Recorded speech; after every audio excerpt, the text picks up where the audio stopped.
Welcome to the EGROW Friday evening webinar series. In this series, we have been making efforts in the last few months to bring in the best policymakers from across the world to come and speak to us about contemporary issues.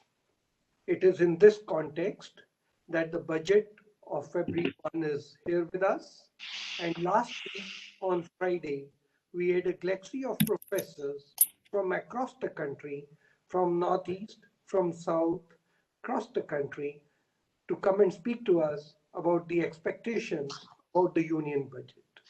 Today, we are very lucky that the complete team at the Foundation for Economic Growth is here with us. The advisors are here with us. The directors are here with us. And the chairman of EGROW is chairing the session today. So it's a great privilege and honor for all of us to have this opportunity to share our thoughts on the union budget of February 1. The plan for today is very simple. Dr. Virmani, our chairman of the foundation, as well as the chairman of the session today, is making an opening presentation. And after making that opening presentation, then he becomes also a member of the panel. And then the panel consists of the advisors, and we are very lucky to have our Dr. Surjit Bala from Washington, DC joining us today, Mr. Suman Berry joining us, and Professor Ashima Goel, who just joined us in the advisory board to be here. Then the directors are also there. My colleagues, Dr. Ashok Vishandas, Dr. Ratan Chand, Dr. Colonel MP Singh, and myself will also be having some presentations too. So with this, I would now invite our chairman, Dr. Virmani, to start his presentation, please. Over to you. Okay. Is it on the screen? Yes, it's on screen and we can hear you and we can read it. Okay. So, sorry. Okay. I'll try to be brief. I'm covering a broad sweep of it. So let me start with the background. Everybody knows that there was a growth slowdown in FY18 and FY19. There are basically two reasons we have identified in our earlier research at EGROW Foundation. One was institutional reform, what we call the J curve of institutional reform. And second was anti-black money laws, which had trade-offs. You know, there may have been social objectives, but the economic effect of that, at least initially, was negative. Anyway, we are not to discuss that, just as a background. So the key issue, which the budget should address in our view, and FM and PM has also made similar statements, is the necessity of re-accelerating growth. In this perspective, the policy reform started actually in September 2019, even before the pandemic. Of course, the pandemic crisis has accelerated the reforms. I'll just quickly list some of these. One is that private entry and FDI has been extensively decontrolled, leaving now virtually no sectors closed. Strategic industry policy has been announced. There has, of course, been sporadic privatization earlier, but I think it's very important that a framework of strategic industry policy under which privatization will take place have been announced, because that will be more lasting. Education policy, including medical. We had once written about Educate in India. So this policy allows private and foreign entry into education. Agriculture, the 3 acts, of course, that's been in the news. And finally, the labor codes, where 29 codes have been combined into 4, and a considerable amount of flexibility has been introduced. So to give a quick overview of the reforms and then list them out in detail, the policy reforms objective, which I have outlined for this, as I said, this has also been stated by the government, is that we need policy reforms, further policy reforms for accelerating growth and employment. The earlier ones I've already listed. So I will talk about taxation, DTC and GST, the direct tax code and GST. External trade tariffs. These have not seen any real reforms. Of course, there have been some increases in the tariffs in the last few years. And my proposal is what I call a dualistic trade policy. And very briefly, I will touch on skills for manufacturing, because in this whole context of Atmanirbhar Bharat, I think the skills part has not been given enough enough attention. Ease of regulatory compliance, others have talked about it. I will just list it. And contact services, revive. Why? Because these are the services which are going to be slowest. Again, our research showed this. Paper we published in April, May, showed that the contact services would be the slowest to revive, and now people are using, surprisingly, yesterday or today I saw the same term being used by others. Welfare reform, again, this issue has been there before, actions have been taken, but the pandemic has highlighted this issue in the context of migrants, etc. And what I propose in this is something called the welfare stack, and a reform of the existing DBT system to what I call DBT-M mobile, or direct tax transfer system. Public health issues, my colleagues will of course take these up in more detail, but I just want to mention some of the issues here with public health, education, R&D, the Jal Shakti mission, and the Swachh Bharat mission, which I think are important in this context. So the first issue here, tax reform. The SMEs are critical for inclusive growth and employment, whether you call it part of Atmanirbhar Bharat or else otherwise. And in this, the direct tax code plays a critical role. So we have a 20th century DTC, which was first introduced, I think, in this one was in 1965, and has layers and layers of sections and provisos added over the 50 years. And we are talking about 21st century startups and SMEs. So really, it is critical to reform this ancient code. And it's pretty simple, rational, simple, pragmatic, and up to global best practice. There have been committees on this, many committees, and it's just a matter of taking the bull by the horns and implementing it. If this is done, an additional benefit will be the tax buoyancy will rise with the ease of paying taxes if this kind of jungle of a code is reformed and simplified. The marginal income taxes, of course, have been raised, in my view, beyond the maximum peak. I think over time, the surcharges and higher taxes have to be phased off, because I don't think they actually, in the medium to long term, raise revenues. They give the illusion that in the short term, revenues may rise, but in the medium long term, they have an opposite effect. Goods and service tax, I would say that constitutional and conceptually it was a very modern tax, but the complex legacy of 17 merged taxes were kind of taken on board, unfortunately, because of the GST Council and the complex interplay of so many states and the center. But it is possible, and again, our EGROW research has laid out a roadmap. Hopefully in the next week or two, we will give a simpler policy paper on this, and the budget could have a roadmap for the GST Council. Foreign trade policy, in my view, Atmanirbhar Bharat requires both domestic reforms, which are in process and proposed. Some of them we have talked about earlier, and we've said the ones which have been done. And this is a conventional wisdom. For competitiveness, you need domestic reform. But on the foreign trade side, we also need a dualistic trade policy to achieve two goals. So this is what I'm briefly going to outline, which is possible to include in the budget. Again, my colleagues who will speak after me have more thoughts on trade policy, etc. I'm sure it doesn't matter if their views are somewhat different from mine, but it's good to have a discussion and debate. So goal one, I think the important goal here is diversification to reduce dependence on monopolized exports. And this is critical not just for economic purposes, but for economic, social, and national security. Again, the pandemic revealed that to most of the world, that this over dependence on certain pharma products or inputs was very, very dangerous for every country.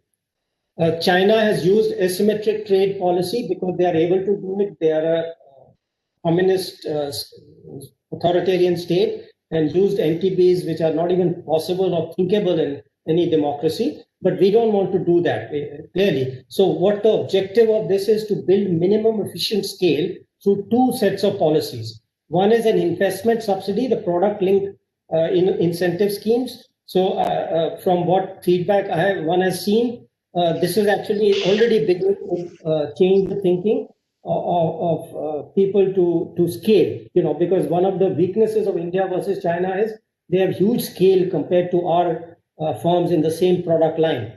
So that is one aspect of it. But the second one, I think, needs a correction. What we need is selective, temporary, phased higher tariffs. The impression one has, I have not done a deep study, maybe others have, of the last 2 years when tariffs were raised, seems that the objective and the choice of products, the phasing, etc., has not been very carefully thought. This is the impression. Maybe it has, but I am not aware of it. So I think it's very important that this be selective, temporary, and phased, carefully focused on, for example, labor-intensive consumer goods monopolized by China, and inputs. Again, inputs is very important. You can't raise tariffs because then you destroy the user industry. So it has to be very carefully phased and coordinated with the PLI scheme. So unless the minimum efficient scale is there, you will get inefficiencies created by this protection. So it has to be very careful. The second goal is promote employment generating exports. And here I agree. So my main differences with conventional wisdom are on goal 1. In goal 10, 2, I'll very briefly mention, because I'm sure perhaps Suman is going to elaborate on this more. But India has been missing from global supply chain. That's the key problem we have. 70% of international trade is within supply chains, and 50% of trade is intra-MNCs. So critical role is played by FDI. So the connection between FDI and exports and scale, which was mentioned earlier, it's very important. So for this, you have to simplify the imports tariff structure. And generally, that is accepted across the world means uniform lower tariffs for the rest of the world, rest of manufacturing, excluding those which we mentioned in goal 1. And then there are two specific sectors, textiles, where we still have specific duties. It's antediluvian and very counterproductive. So we should switch to ad valorem duties. And agriculture, where the combination of QRs and tariffs creates havoc. Sometimes we are trying to protect consumers. 3 months later, we are trying to protect farmers, and 6 months later, we are back to consumers. It's a terrible system, and we need to have, at least initially, an import tariff export duty system which creates a band, which takes care of the extremes of the two, and therefore does reasonable protection without messing up the whole set of incentives. The second way I think is very important is free trade agreements with USA and EU. Why is that? USEA, I give much more weight to that than to RCEP, because US and EU are the drivers of world demand. It is not China. There was a study at the IMF, which was done when I was still there as executive director, which showed that USA was the main driver of world growth. And China was like, the numbers I don't remember, it was like 10% of the US. I mean, it was way down. So China appears large because its own GDP grows a lot, and therefore contribution, simple arithmetic contribution to the world is very high, but it is not a driver for others. The drivers are US and EU. And even Japan is very small, but still larger than China. And most MNCs, which are the point I made earlier, are headquarters in USA, EU, and UK. So what we need is US, EU FTAs, and attract FDI and MNC supply chains along with it. And finally, the SCRI, which has been introduced. Let me move on. That is, not much can be done about that in the budget. Job skills, very quickly. Atmanirbhar Bharat requires job skills in manufacturing. Learning by doing and on-the-job training are very important for manufacturing. large companies have managerial capability to train large numbers of people, but they need to be incentivized. So the Apprenticeship Act as it stands, if it's reformed, it will get easy to get and train interns, apprentices. It must be made easy. And details have been suggested by team leads and others, which, what happens if you do that is that companies take in a lot of interns and train them, and then maybe select a couple of the best of them to give permanent employment. So just as an example, if they hire 2 out of the 10, those 8 become available to startups, to SMEs who are not capable of training. So it has a real broad effect. The final point is that factory labor, basic education and training is lacking. So something must be done about it. One of our speakers in the 25th conference, Mr. Pani, gave some suggestions on how to focus on labor contractors and go down to the ground level, maybe at the district level, but some kind of an incentive for training. Then contract services, I mentioned, it gives a list of the contract services, basically where large groups of people congregate, and this is going to be, as long as the pandemic lasts, which may be another 6 months to 12 months, despite the vaccine, this is going to be slow recovery, unless contagion fears, die down. And so what we need is incentives for installing air filters, UV filters, etc., because without it, this fear that people have is not going to go away. So the quicker we can contain these fears, and I'm suggesting that the budget can give incentives for this, which will help in quicker revival of these sectors. Secondly, the contagion, again, public health, it's made us aware that we have a Jal Shakti mission for pipe drinking water. We have to think forward. The next pandemic is not going to be like the current one. So not only the air transmission, we have to now worry about water transmission. So pipe drinking water. Swachh Bharat, it must be expanded to include modern sewage systems. And here there's an interesting aside, and I've given lots of references at the end. There is something called environmental entropy, which has been shown in several medical papers to result in stunting. So one of the important reasons for stunting is not nutrition or lack of food. It is something called environmental entropy. And to get rid of this, in all the slums, for example, what the earlier data showed was that the slums have very high concentration of stunting. And in my view, that is all due to this lack of sewage systems in these places. So Swachh Bharat should be expanded to include this. And then another very important factor which the pandemic has revealed is that you need health education. In the case of the pandemic, we did health education as we went along. But I think we must institutionalize it. We must do it in schools. We must do it through media. People must understand that what is the nature of bacteria, viruses, etc., and how to avoid them, rather than just to have a one-time campaign that, okay, wear masks or whatever. I mean, luckily that succeeded, but public should be educated. And then, of course, R&D. Again, my colleague Ratan will talk more about the health. Now, this is a most important proposal which I have. I call it welfare stack. I don't know whether that's the best word for it. Basically, the experience of health stack and UPI to solve systemic problems in poverty alleviation. What are these problems? We are familiar with them, but I just quickly go through them. Missing poor. There are still too many people, maybe 1 million, maybe 2 million, who are not helped by any program. We have tens and tens of state and central programs, but some people are still falling between the cracks. Maldistribution of transfers and subsidies. Crisis transfers. The big example of that is, of course, the migrants with the pandemic, where they were moving. So it was very unclear where you can help them, right? So that's a problem which can be solved by this crisis, whether it's a pandemic, it's a hurricane, floods. You have to target it and how to do it. So, and of course, well-known problems of multiple overlapping central and state programs, subsidies, wastage, leakage, and corruption.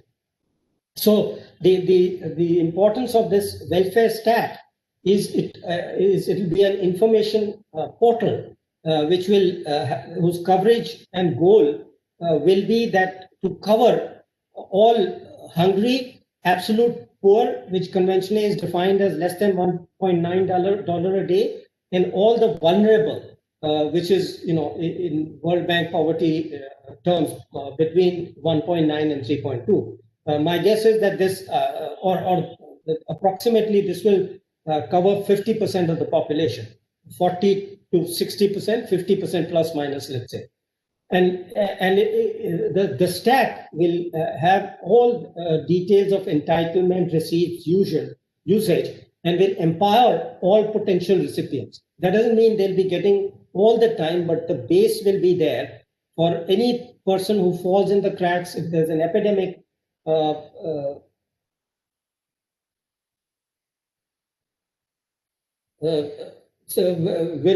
empower the recipients through an integrated smart card.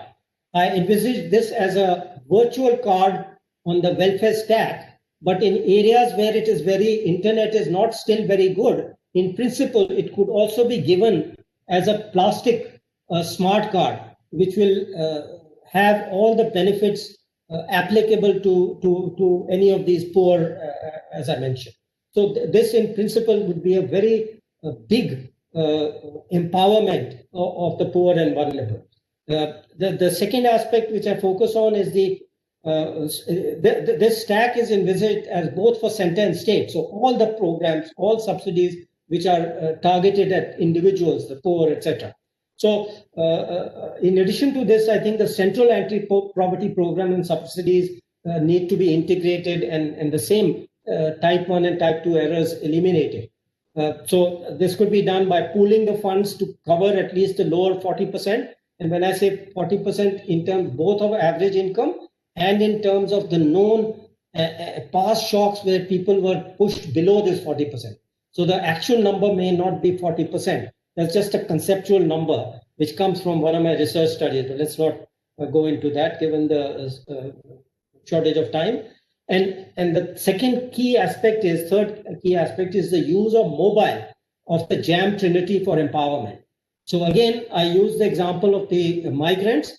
If the welfare, the cash transfer or the benefit transfer can be given right in the hands of a mobile, you could have covered those migrants, whether they were in Bombay, in Delhi, or they were on a train or moving from Delhi to Bihar or anywhere. And covered their wives separately. So the rural women would be, in some sense, jointly but separately enrolled, so that the receipt of the whatever is due to the woman and her children is deposited directly. She doesn't have to wait for the husband or the other spouse to get it. And in addition, one should, the government, if it so chooses, can expand and incorporate it, the PMKY, by pooling the fertilizer subsidy, which will then take care of two different problems. And incidentally, if this is implemented quickly, it could also have a demand stimulating effect, because it will, by eliminating the corruption and the leakage, it will transfer income to the categories of people with higher effective demand. Okay, ease of regulatory compliance. I think I've taken quite a bit of time, so I will just leave it there. There are some suggestions, others have made it. I just want to put it here for the record, in the sense that it's practical. It can be divided in two parts: the central parts, which can be comprehensively done by the center, and then one which includes the state and central part both, and implement as a model act in the SEZs and the UTs to demonstrate to the states its benefits. So if all this is done, and given all the previous reforms, what are the results we can expect? In my view, in terms of pandemic macro background, in FY21, I still expect GDP growth to be -5 plus minus 2.5%, which I have been saying since May, but with a downward bias. So that effectively means between -7.5 and 5%. In FY22, I project a rebound, which would be in double digits, but again with the error. There's nothing without error in or uncertainty in macroeconomics. 10% minus plus 1%. post implementation of the reform agenda, which has already been done and hopefully will be fully implemented, and the ones proposed by us in the budget, I expect the next 10 years growth to average 7.5% or plus minus 0.5 or between 7 and 8%. But a caution here that sustaining growth after it accelerates, one has to watch. It's not an automatic autopilot plane. So new bottlenecks arise and must be addressed. This is what my research on growth across the world has done. And again, I think that paper, if I remember correctly, maybe it's not. Charan, we can put it on, is available and we can put it on our website. Well, thank you. But I'm sorry if I've overstepped my time. Okay, so Charan, why don't you start off the next speaker and then I'll take over. I think we must thank Dr. Virmani for giving us this big overview. And this research at EGROW has been taking place over time. The working papers that he was mentioning are already there on the website of EGROW. With this, now we are going to change our stance a little bit. Dr. Virmani now becomes one of the panelists here, and he's chairing the session also. And as he mentioned, I'll just introduce the speakers. We have, after Dr. Virmani, we are going to request Dr. Surjit Bhala, who is joining us from Washington. He's the ED at the IMF, to speak to us. Then we are going to request Mr. Suman Berry. Then we are going to request Professor Ashima Goel. Then Dr. Ashok Vishandas. Then Dr. Ratan Chand, Dr. Colonel MP Singh. And then at the end, I have a few thoughts to share. With this, requesting Dr. Bhala to please share his thoughts. Thank you very much. Happy New Year to all. And actually, thanks to Arvind, a very, very comprehensive presentation. What I will do is try and provide a little bit of the perspective from Washington, as it were, and there are some changes that have maybe come about because of the pandemic in terms of how the world is viewed and how certain macro aspects. One single point that comes out very clearly from the after the pandemic is that, and this was there in process before, but now there is a deep emphasis on this, that we are in the world of a new macro. And we need to shed, in my view, whatever the projections, whatever the basis, whatever the analytics were of the old macro. Let me give you my example, which are also very relevant for India's macroeconomic policy, as will come out hopefully in the budget. First, the fiscal deficit ain't what it used to be. There is increasing academic emphasis on the fact that fiscal deficit may not play the role that we all think it does, whether it is in terms of generating inflation or other problems. Now, and I want to come to the inflation in a minute. So one is that this idea, and even if you take the consolidated fiscal deficit, etc., the world is moving increasingly, has moved, I think, and the pandemic has only accelerated it towards sort of the Japanese model where fiscal deficits don't seem to matter, which brings me immediately to inflation. Now, reading the Indian press and the Indian economists, this is in the reports that we get from the investment banks. I think they are very much part of the old macro. And what I read is that inflation is coming back up, and we have to worry and maybe not have expansionary fiscal policy, et cetera, et cetera, et cetera.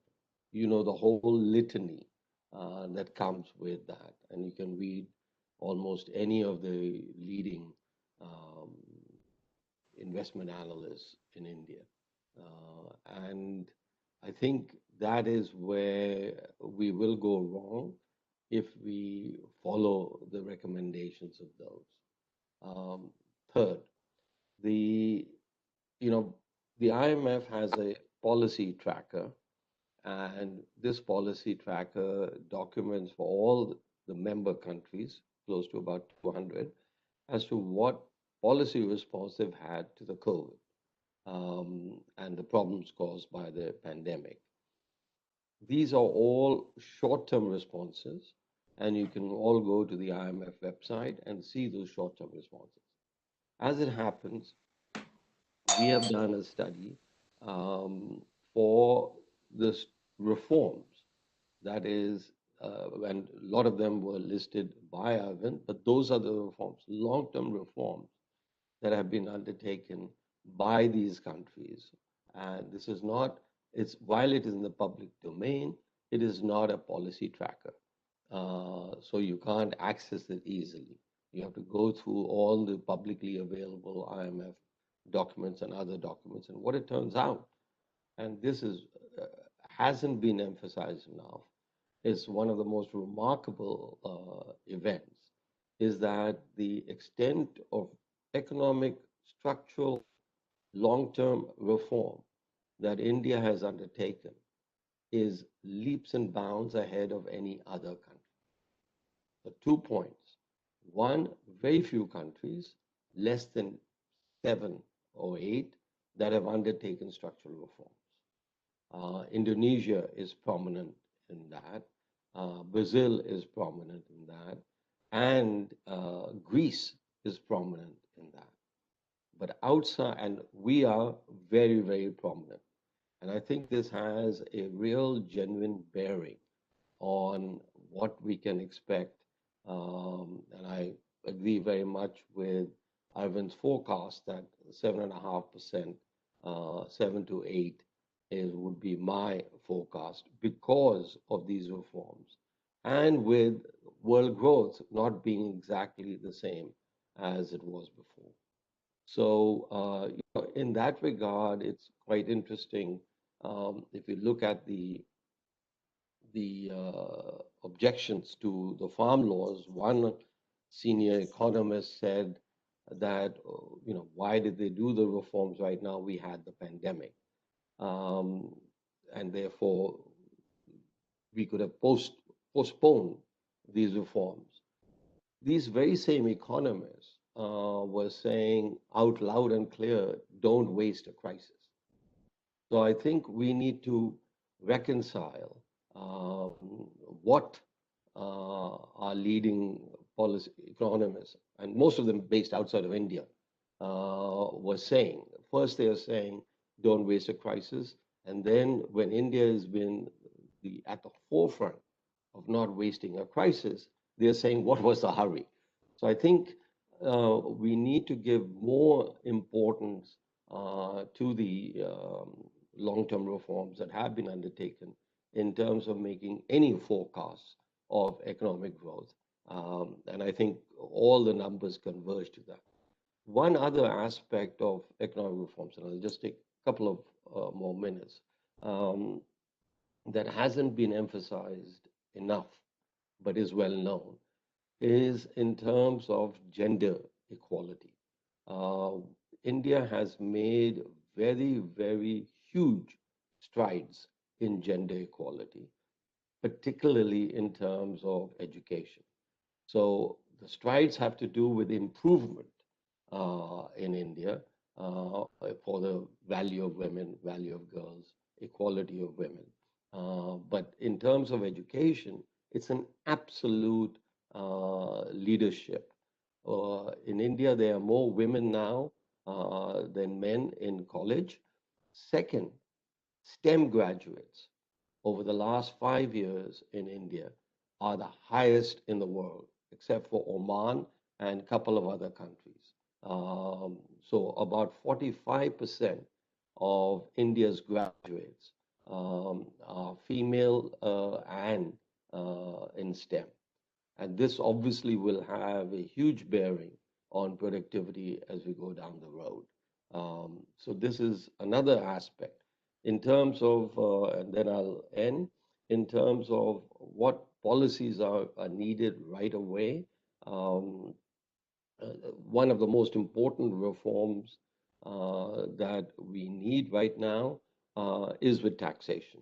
And the direct tax code needs to be, in my view, brought about. What version it is, the government can decide, but I think it is sorely needed. That is something that can be done in the budget. The GST reform is a more complicated affair in terms of you have to get the states and all the rest of it.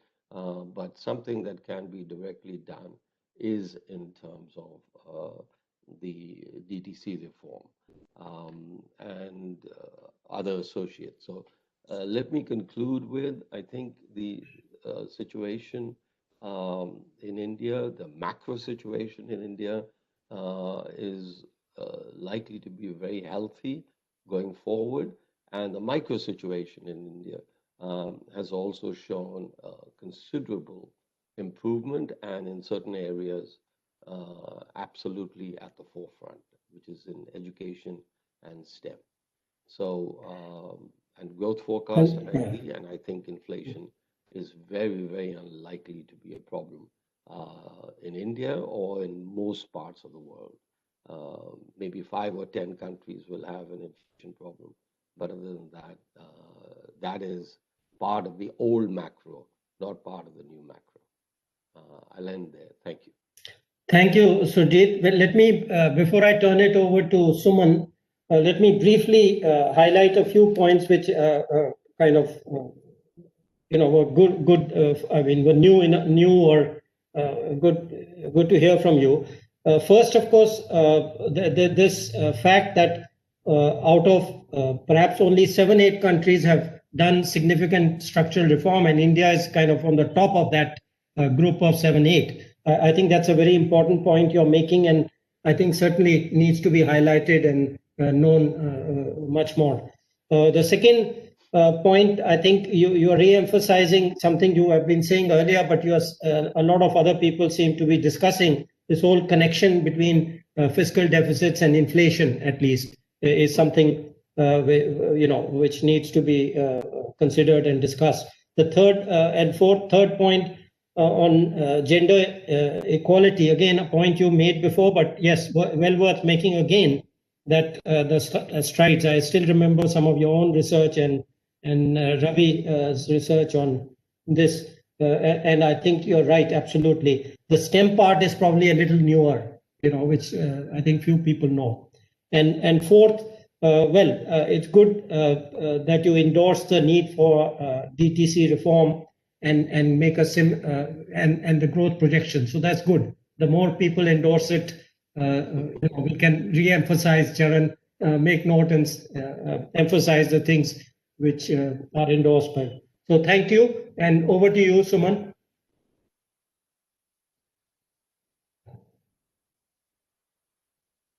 Mute, Suman. Thank you, Sujit. Thank you for including me in this. I don't regard myself any longer as a detailed scholar of the Indian macroeconomy. My focus has been really looking at India from outside, India's economic diplomacy. So what I'm going to do is basically two things. One is react to a couple of points from Arvind's magnificent tour de force opening, and then talk a little bit about the link between external developments and the budget. Let me just say that given where we are right now, focusing on growth may be misleading. I think we do need to focus on levels.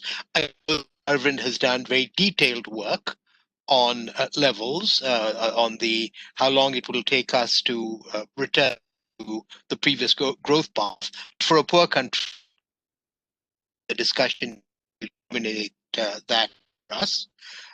Secondly, I do think that keeping in mind the distinction between what happens with potential growth and what happens with measured growth, given the savage impact of COVID, is important. Supply side reforms are essentially designed to improve productivity, either productivity or total factor productivity, and they will, as Arvind's J curve image suggests, they will have their effect in time. But they also introduce uncertainty. And so as we think about a 2 or 3 or even 5-year horizon, we must be aware that there are these various ways of thinking about growth. So just some reactions to Arvind. Now, let me also say, although it's not the main point I'm going to make, that I do think that the facing the Indian economy at the moment are in the fiscal area and in labor markets. I think that is what we have learned from the pandemic, that the informality in our labor market is a reality. This has ramifications in skills, training, social welfare, etc. And so I don't have a solution to that, but I think of what the pandemic has taught us about informality in the labor market and what we want to do about it is something on which I would seek guidance from people who thought deeply about this, like Dr. Virmani and Dr. Balla. But also fiscal. I mean, the reality is that for whatever reason, India comes across much more than China as a fiscally constrained, and whether all of the reforms we have attempted have actually given the kind of fiscal ease to the government that, for example, Sujit, I think, hoped that the GST would give. I think that's not happened, and I think the issue of how we get the fiscal headroom for all the things that India needs to do is an issue. It's not an issue that I'm going to address, but I think it's an issue for the budget. Okay, now let me just go on to a few remarks on the external, and these will not be prescriptive, they're more interpretive. And I would basically divide my observations into 3 buckets. One, how I see the external linked up with the macro framework in normal times. Second, what impact the pandemic has or doesn't have. And thirdly, because Arvind made an important set of observations, to what extent the world has changed, particularly with respect, particularly where China is concerned, so that the old verities no longer apply. Okay. So I'm a classic trade liberal. Sujit says macro has changed, and lots of people, certainly Minister Jaishankar, believes the trade has changed. I'm not persuaded of that. I think the issue is in our balance of payments, what's broke and needs fixing. The way I see it now, being in India, but even when I saw it from outside, I was with it, is that India has a reasonably balanced domestic and external economy, with something that Arvind Virmani was very key in bringing about, with a managed flexible exchange rate. And that exchange rate has allowed, as it were, the comparative advantage of the economy to reveal itself uh, uh, by expressing comparative advantage. Okay. Now, it is the case that if you have a strong surplus on services account, including unrequited services like migration, and you're also attracting increasing amounts of FDI, you are going to have a trade deficit. Now, that trade deficit has to be, as it were, allocated to various countries. It so happens, in our case, that a substantial part of that trade deficit has been with China. But do I regard this as a sign of massive failure by India? No, I don't. Okay. So my sense is that we have a nominal exchange rate which essentially balances between the invisibles account and the trade account, and that the trade account, if it turns out that it is in deficit points of GDP, so be it from a static point of view. Now we come to the question of from a dynamic point of view. And this comes to the hang up or the fetish that this government has had since Mr. Modi came in about raising the share of manufacturing in GDP. Now, we don't say that the consequence of that is to lower the share of services in GDP. And is that what we want? And why is it that we want it? The old argument used to be we wanted it to provide a vessel for the transfer of surplus agricultural labor into labor-intensive manufacturing. But those of you who know the work of Danny Roderick and our mutual friend Robert Lawrence know that that game seems to be largely over. And so what I would say is that if Surjit argues we're in a new macro, I would argue we are probably in a new era of manufacturing and labor-intensive manufacturing. So that then, drives me to the conclusion that two conclusions, and I'll quit there because I think, there are many people to follow, and I've made my main point. The first is there are risks to distorting the economy through tariffs, non-tariff measures, etc., to achieve, some arbitrary target of the share of anything, agriculture, manufacturing, in GDP. The second is that many of these things may turn out, as it were, the negative attention of some of our trading partners. I did want to make one final point, and I'll just make the point without being prescriptive about it, and that is India's attitude and aversion to trade agreement, to bilateral trade arrangements of this kind. Of course, most recently and most celebrated has been willingness to sign up with a mega regional RCEP. But the murmurs against other bilateral FTAs with Singapore, with Korea, with ASEAN has also been exactly Trump-like, that we have been shafted by these. So I'm left wondering, for an India that wishes to integrate with the world, what our trade policy will be.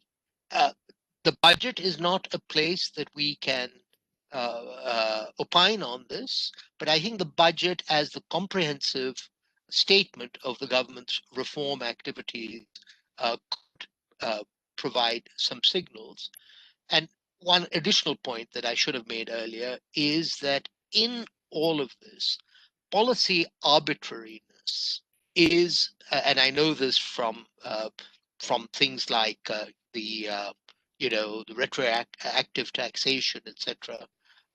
That policy arbitrariness is a major impediment to India's integration with the world, and I don't know what a sovereign government can do to convince domestic investors, foreign investors, that the rules of the game will be stable. But I do think that should be part of Arvind's magisterial catalogue of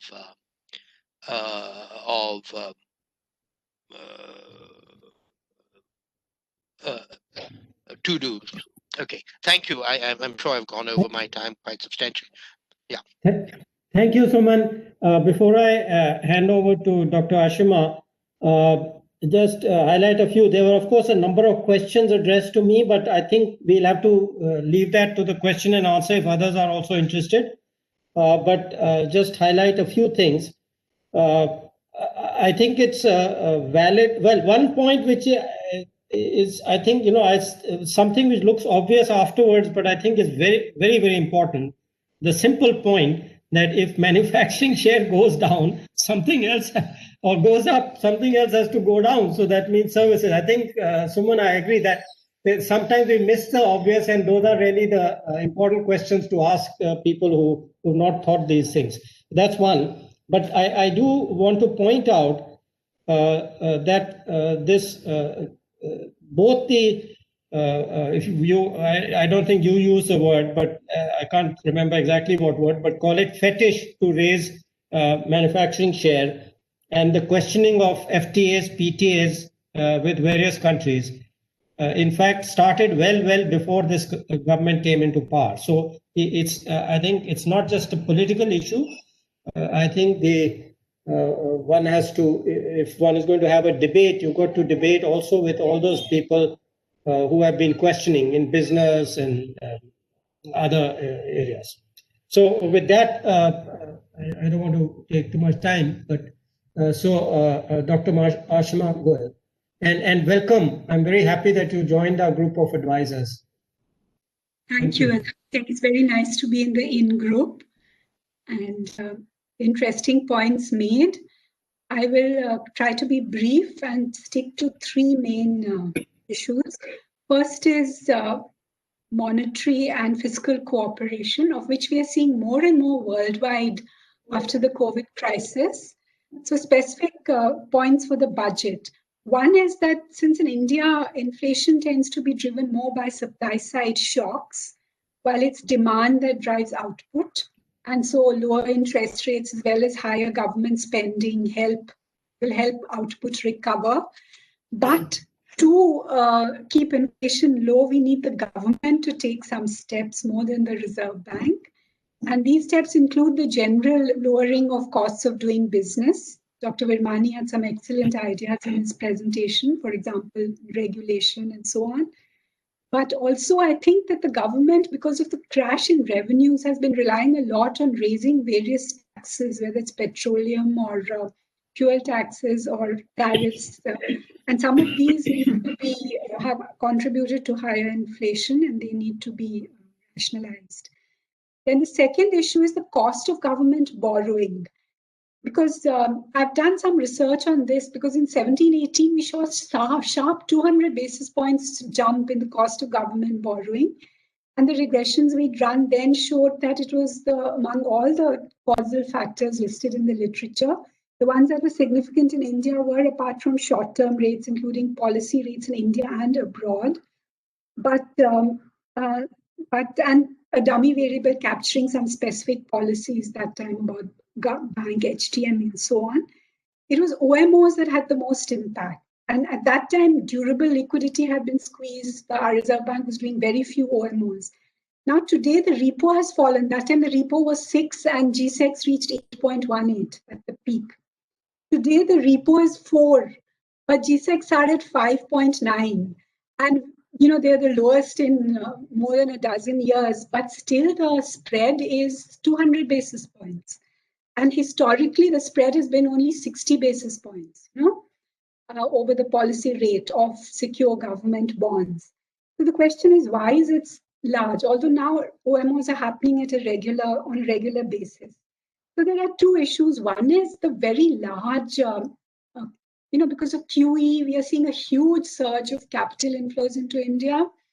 And the Reserve Bank has had to accumulate a lot of reserves to prevent, as Suman was worried about, the flexible and competitive exchange rate. Otherwise, exchange rate is getting overvalued. So in 2018, when I last looked at this, government securities constituted only 20% of the RBI's balance sheet. That means they're not able to support government borrowing because they're buying US government securities. They're supporting US government spending. So what do you do about this? Inflows are, something the finance ministry announces in the budget, and it is true that a convertibility has to progress in line with domestic market development. So there's a cap on FPI, which is a percentage of domestic G6 turnover, 6% present. But I think that this is too large in the current. It should also be linked to the international investment position, in my view. And if the budget is going to announce some kind of, further measures on this, they should calculate the trade-off and the cost to the investor, to the domestic taxpayer. If the foreign investor is going to come in and buy government securities, but then the Reserve Bank will be swapping those, buying more US securities instead. So, and the other really growth-generating way is to have some policies such as encouraging investment and so on, which will absorb more inflows productively so that the Reserve Bank does not have to accumulate. So generally this quantitative easing, because we see the 2010s when there was large quantitative easing from advanced economies, emerging market growth slowed precipitately. All emerging markets grew much more slowly, and that was partly because of this stop and surge in capital flows with global risk on, risk off. That is one issue I would like to flag. The second is the fiscal deficit and the stimulus given for the recovery. Now here there's been a chorus in the economy saying the government has spent too little. But if you look at the deceleration in tax revenue, it was minus 33% in Q1, minus 13% in Q2, while expenditure rose 11% in Q1 and fell 9% in Q2. So government expenditure was actually much higher than the fall in revenue. So it was counter-cyclical. The budgeted deficit was 3.5 and now it's likely to be closer to 8%. That means about 4.5% rise in fiscal deficit, which is demand stimulus. But still the measure of fiscal stimulus going around, I think Surjit has written on this, is 1 to 2%. And that is based on actual additional government spending announced, as well as some adjustment for cyclicality in fall and output. That is very arbitrary. So I think, generally they're saying that what the government has spent is much lower than other emerging markets and of course developed economies whose stimulus is above 8%, 20% of GDP. But given, so it's very easy. I think we compare ourselves too much to the US and UK, which is and Europe, which is dangerous. Given that our population is 4 times their population, 1 billion people. So if you have the kind of income protection that economists have been recommending, including Raghuram Rajan, he would never have recommended this if he was the Reserve Bank governor. So then the kind of increase in deficits you would have, and given that it's not so easy for our government to borrow, as it is, we have seen the announced borrowing, which was 7 trillion rupees, has gone into double digits because the state government is borrowing to give money to the states, because the center is borrowing to give money to the states. And here, this is also highly counter-cyclical because the GST laws have said that their compensation has to grow at 14%, although nominal income has crashed to negative. So they are getting very large transfers, which they will spend now since the transfers have gone. That is also counter-cyclical. So I think that we have to spend very carefully and effectively, and the timing is important. So while in Q1 you had demand and supply shocks, lockdown, so therefore spending, there were DBT transfers done then, but they largely were saved. They did not add to demand. And in Q2, there was a festival demand as unlocks happened. So the recovery has been sharper than most analysts forecast. While in although government spending was negative and they were dumping up and down that the government is not spending, because they see a rise in government spending contributing to growth. So, but now in Q3, the government will have room to spend, I think, and the states will also spend because they've got this GST compensation money. There was a lot of controversy on whether states should borrow center. That has been resolved now.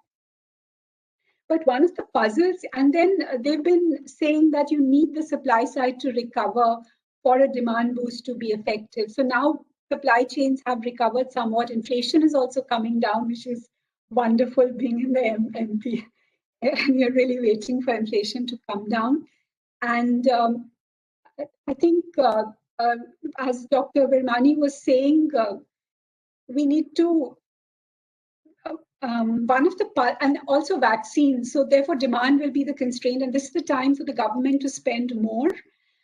But one of the puzzles is that given this fiscal deficit of 8%, why is there no excess demand?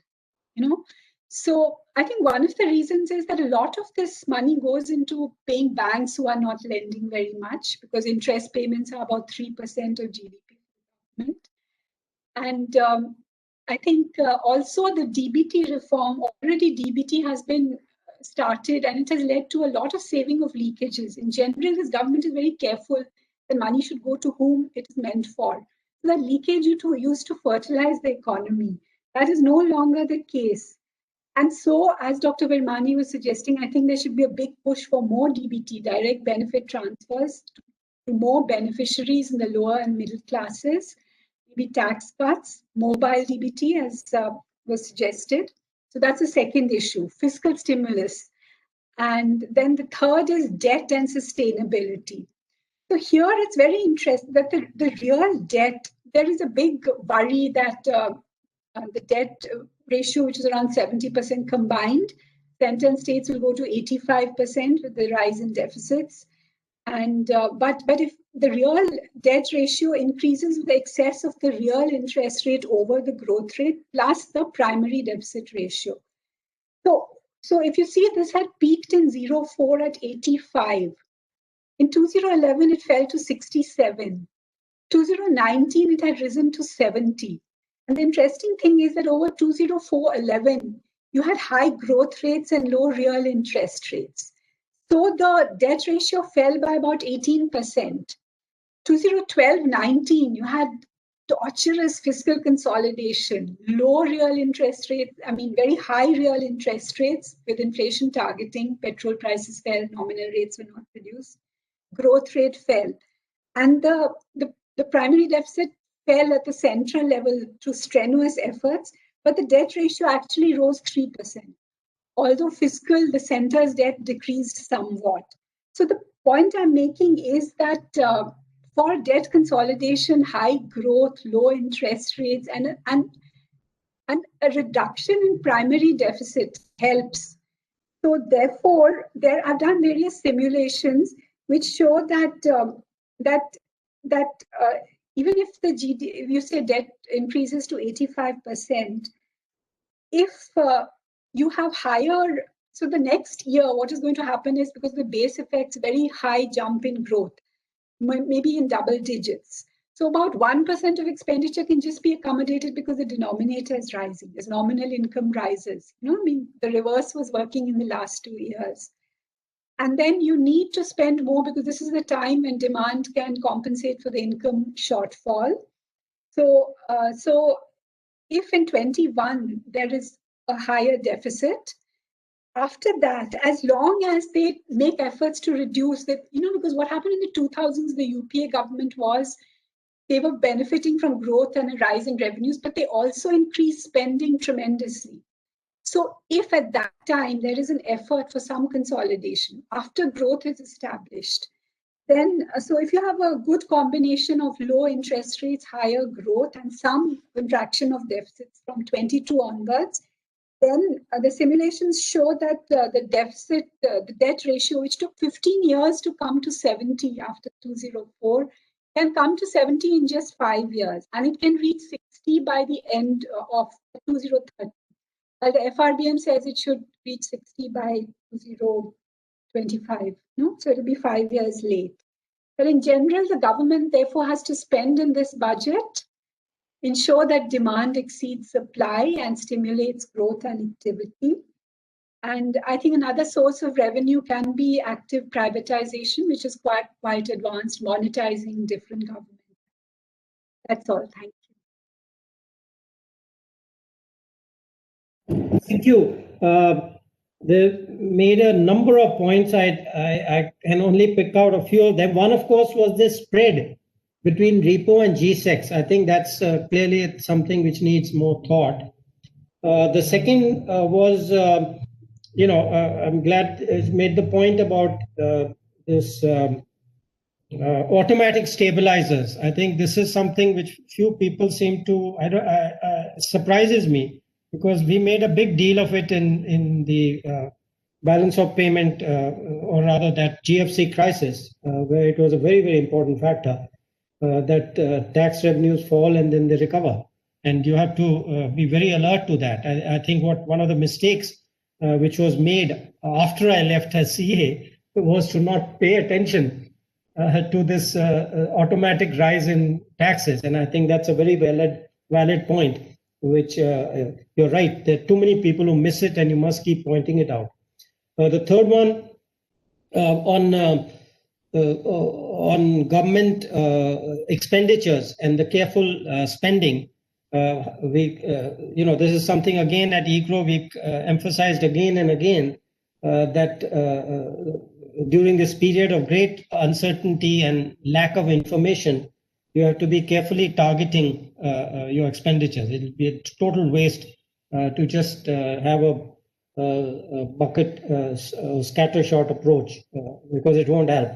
So yeah, so that's good. And the other, finally, this point about capital inflows again. In my view, there's going to be a surge of capital inflows, and yes, a question of how to manage it is going to be quite important. So that's something. But I guess that's something the RBI will have to think about. And finally, on the primary deficit and debt sustainability issue, that of course requires a lot of detailed discussion, which I doubt we will get into, but clearly will be part of the budget discussions. But the conclusion, of course, the important one is that one should not worry about which kind of is consistent with Sujit Bhalla's, even though he may have come too much from the developed country perspective, but is that that's not the most important element to worry about, at least in the next budget, maybe from the one after that. So with that, thank you, and let's move on. I think Mr. Vishendas, Dr. Vishendas is next, yeah.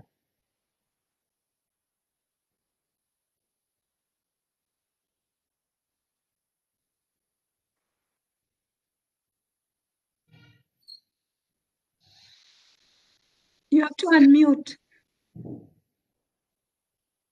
Yeah. Good evening and Happy New Year to one and all. I hope I am audible. Yeah. My concentration will be on agriculture sector and focus will be there. Gold is gold when it is sold. What farmers produce is no less precious than the gold. Yet their income has not risen commensurately compared to the non-farm sector income. Now, clearly something is missing. What is that? There are just two things. One is getting the prices right and getting the markets right. Getting the prices right may be necessary condition, but not sufficient. Just to illustrate the point, suppose farmers are getting the most lucrative prices for their produce, but their 50% or 45% of their produce does not get monetized and integrated with the market. They will still be left high and dry. So the government policy requires reorientation and the farmers' welfare should be brought to the center of development agenda. And how it is done, let me illustrate further.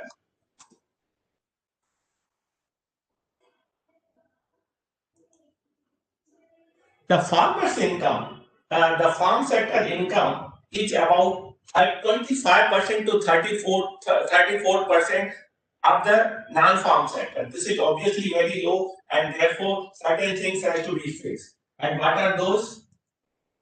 Contribution of agriculture sector is about 15%, and it about 43% of population is engaged in the agriculture sector. Compared with this, with the non-agriculture sector, it contributes about 85% of the GDA, but with 57% of labor. And agriculture labor productivity just 23% compared to that of non-agriculture sector. Given that country had moved from import dependence to self-sufficiency and went to export, food exporting country after feeding 1.35 billion people of the country, one would have expected that concomitant and commensurate increase in the farmer's income, but that has not happened.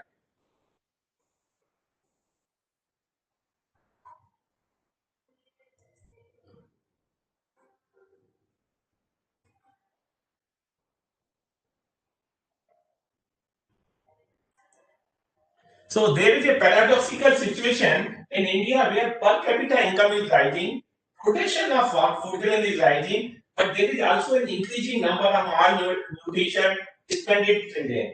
So we have to move from tonnage-centric policy of agriculture sector to the farmers' welfare centric, that means income-centric agriculture process.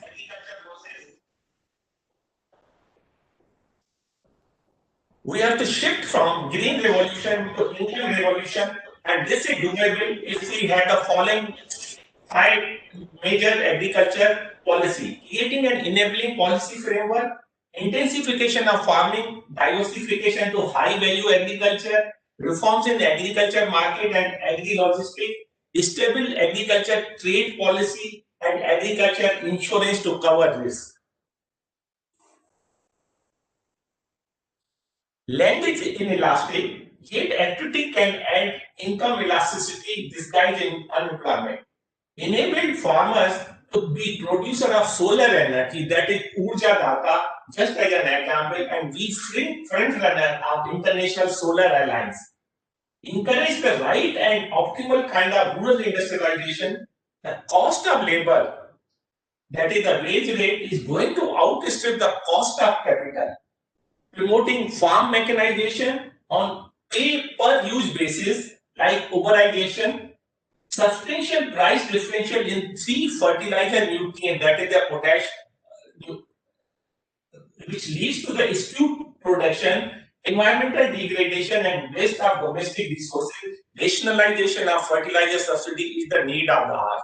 We have to keep in mind that urea is underpriced by a policy bias which encourages farmer to substitute it for other nutritious potash and to the other like potassium and phosphorus. So there are many crops. Just to give an illustration, the pulses production doesn't require the use of urea, but farmers, because of its low price, they overuse, and that leads to the wastage of domestic resources. Not only that, it also spoils our environmental degradation.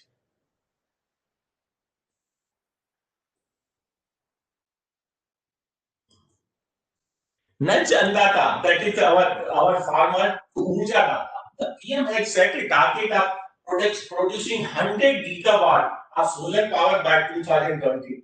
The country needs to be the front runner in the International Solar Alliance for clean energy.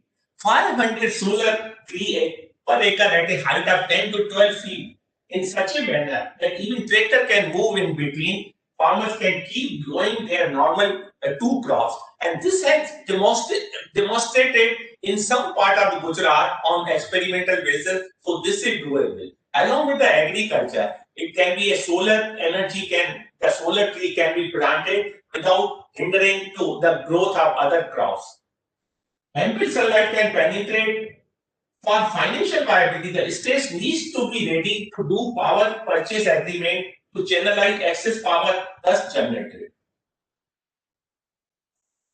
There is a crop geometry. If we look at it, that intensification of that. Just to give an example, the rice, wheat, and maize, they account for 42% of the total crop area, yet they give just 12% in terms of value. In contrast, 12% area under fruits and vegetables give 24% of the GVA of the agriculture. So clearly, there is a hint in this data that you move away from cereal, where we are overproducing, to fruits and vegetables, which requires a less area but high value. So there has to be, the government has to devise the policy in such a manner that the farmers move from rice, wheat kind of cropping pattern to fruits and vegetables, which command high value. In any case, when the per capita income is rising, there is always a tendency of the consumer to move away from cereals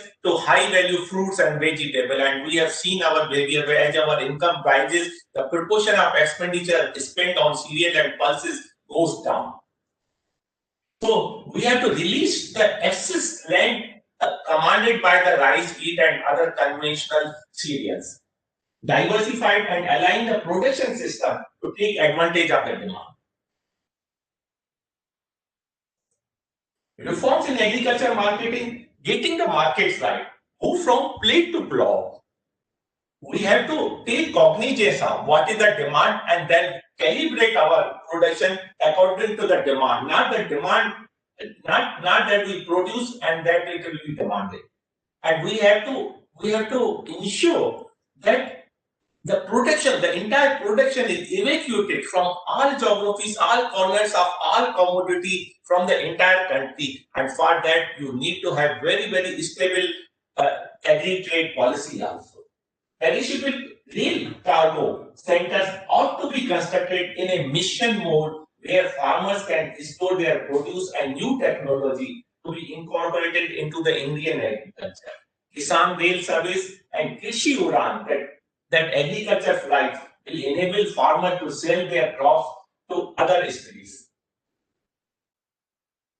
Essentially, we have to integrate the production center with the demand center, and for that you need the backup services. And we have to develop one village, one competitive product, OVOP. Some country like Thailand, Philippines, they have developed this way. Now, palm oil, for instance, the production of edible oils in India, it's almost equal to the amount of the quantity of edible oils we import from other countries. Now, this shows we are heavily dependent on imports of edible oil. Palm oil can be cultivated. Me, myself, and Ashok Gulati has done a study on this, and we have established it's financially feasible and technically viable also to this. That report is available on the website, and we have established, but somehow it has not taken off for whatever reasons. So we have to take it forward. Due to gaps in storage and marketing infrastructure, poor handling practice, lack of proper storage infrastructure, and absence of post-harvest protocol, the country suffers huge post-harvest losses. This has to be plugged in because this is a national wastage. Reforms need in storage and agri-logistics, including integrated cold chain, warehousing, and food processing in a big way. The instrument of international agri-trade policy, often used to control prices in domestic market in reaction to short-term supply bottlenecks. Unstable agriculture trade policy, only in just is a case in point, thinks India's credibility as a reliable supplier. This drives international buyers to competitor of India, and the country loses her market share. Export cuts include the imposition of minimum export price, quantitative limit on shipment, export duty, and outright ban on exports should be avoided at all costs. The level of now it comes to the insurance. The level of acceptance of crop insurance bear a testimony to flaw in the design of crop insurance scheme itself. Farmer may be resource poor, but they are rational. And given that the intensity, the frequency, and of the aberrant weather condition is increasing, the question arises why they are not doing for insurance. So there is inadequacy in the terms of crop insurance product. We have to ensure there is adequacy, affordability, suitability, timeliness, and transparency in the crop insurance product. What government should not do. The final point is, I said these are the points these to be done, but what should not be done? After there is a vociferous demand for fixing MSP at C2 cost as compared to A2 plus FL. Now C2 cost is very, very high, and we should resist the temptation of falling prey to this demand. Because this is fought with the danger of fixing MSP at much higher level than what is determined by the economic consideration as per the mandate of CACP. Fixing MSP in this manner would skyrocket the food prices, and it will bring pains to the poor consumer, despite a balance between the interests of consumers and producers. So with this, I end here, and thanks for giving me an opportunity to. Thank you, Dr. Vishandas. I guess we are all running a bit late. I cannot complain because I also took too much, but I hope the next speaker will stick to the time because we are really gone way over. But let me briefly highlight a few things. I think I really like your hierarchy of prices, markets, and income or welfare. I just highlight a few points. I think you made the very good point that the domestic cereal demand, the demand elasticities are now very low. So there is no demand for these WSR crops in India, not expanding or expanding very, very slowly, and in some cases declining. And the global market is shut because of the high cost. And secondly, this whole issue of markets diversification and high value crops. Quite as you noted, and it's very important to re-emphasize this, depends on development of markets. If you don't have the market, it has to, as you said, you can't start from production and say, okay, I've got this produced, somehow somebody will buy it. No, they don't arbitrarily just come and buy. You have to develop the market and work backwards. This is something which a lot of people don't seem to understand about how markets and economies work. So, for example, I think you also mentioned, various type of high-value crops, but they have to be developed. They have to develop somebody who says, okay, I see this market and he's going to develop it. He also needs the supply chain then. He is not going to deploy the supply chain if the production he cannot be assured of. Nobody is going to build a supply chain with cold chain, etc., and just hope somebody will come and use it. That is not how markets work. He has to have a assured supply or demand for his product. So markets, and of course income welfare, where people keep still confusing between the agricultural market and other markets and the income.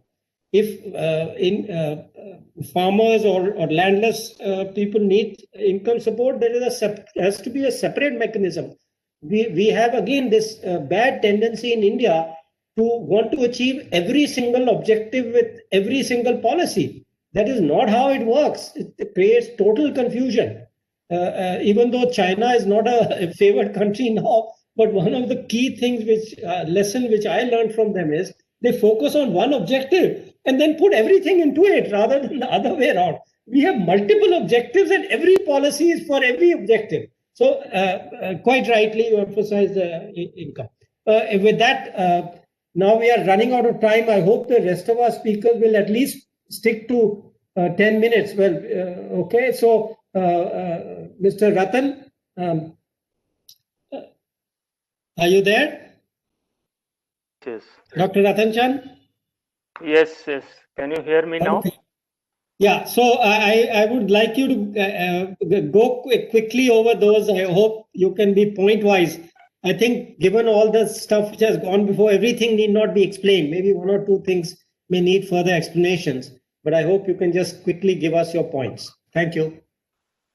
Okay, thank you very much. I have only a few points to make. And all of these points may not have budget implications, but they are important points. So first point I want to make that there has to be a shift towards preventive and promotive health services. At present, the 70% of global deaths are due to non-communicable diseases, and 80% of the chronic diseases can be prevented through the regular physical activity, proper nutrition, not smoking, and not drinking too much. So, but the emphasis so far has been more on the curative services rather than the preventive or promotive services. So there is need to correct this bias. That's my first point. Next point is reorient medical education. This point is also related to the earlier point in a way. My suggestion is to develop a curriculum for an integrated graduate level medical course, taking good points from all the systems, may it be Ayurvedic, allopathic, Unani, Siddha, homeopathy. Most of the things are the basic course. Most of the things can be common. For example, every medical student have to study about the structure of the body and how it functions, what are the components of the body, like that.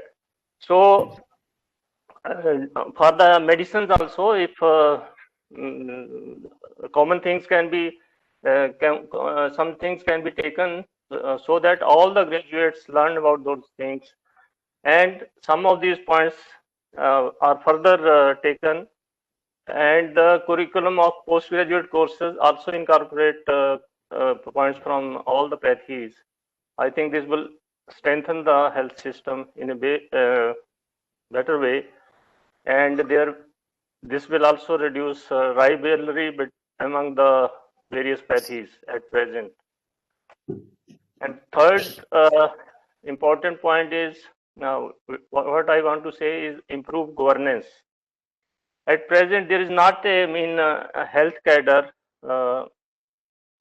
which is specialized in management of in the administration or in logistic things. What is happening that these clinical doctors, on promotion, they are promoted as, say, block medical officer, district district chief medical officer, then deputy director health service, joint director health service, and director general health service, like that. But they don't have the expertise. By their training, they don't have the expertise. So my suggestion is there should be a cadre of public health professionals in each state, and if possible, a all India cadre like say Indian Administrative Service or Indian Police Service, like that. So if such a cadre is built, that will be able to run the health services in a more professional way, at least from the point of view of administration and management. Then next point is increase public spending on health. So for any expansion or for strengthening of the system, we need health. This public spending should be increased. At present, it is say 1.9% of GDP need to be increased much more, something like that. So and if possible, then private practitioners should also be involved in the health services wherever possible, wherever required. Then next point is reduce out-of-pocket expenditure on health. The catastrophic expenditures, say in India, it is 62% of the total health expenditure is out of pocket. So we need to bring in policies through which this expenditure can be reduced. So due to this, people have to cut down the necessities such as food, clothing, and are unable to pay their children education. And many people go into the poverty trap due to cost of hospitalization. Now the government is aware of that, and Prime Minister Jan Arogya Yojana, which covers the cost of hospitalization, plans to cover around 50 crore rural population. Now the thing is,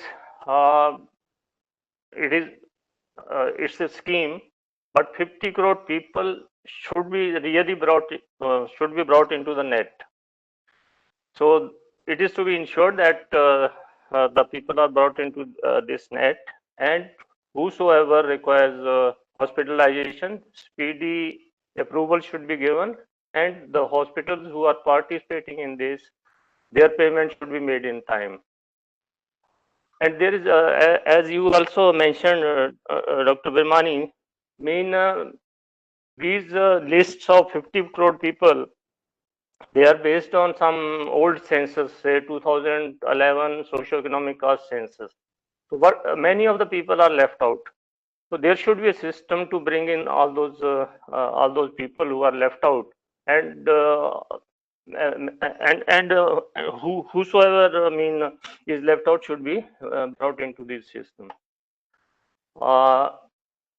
Then improve to health services, access to health services, establish more health facilities like say in Delhi, these Mohalla clinics. On paper, I think we have everything. We have sub-centers in the villages, primary health centers, then community health center, district hospital.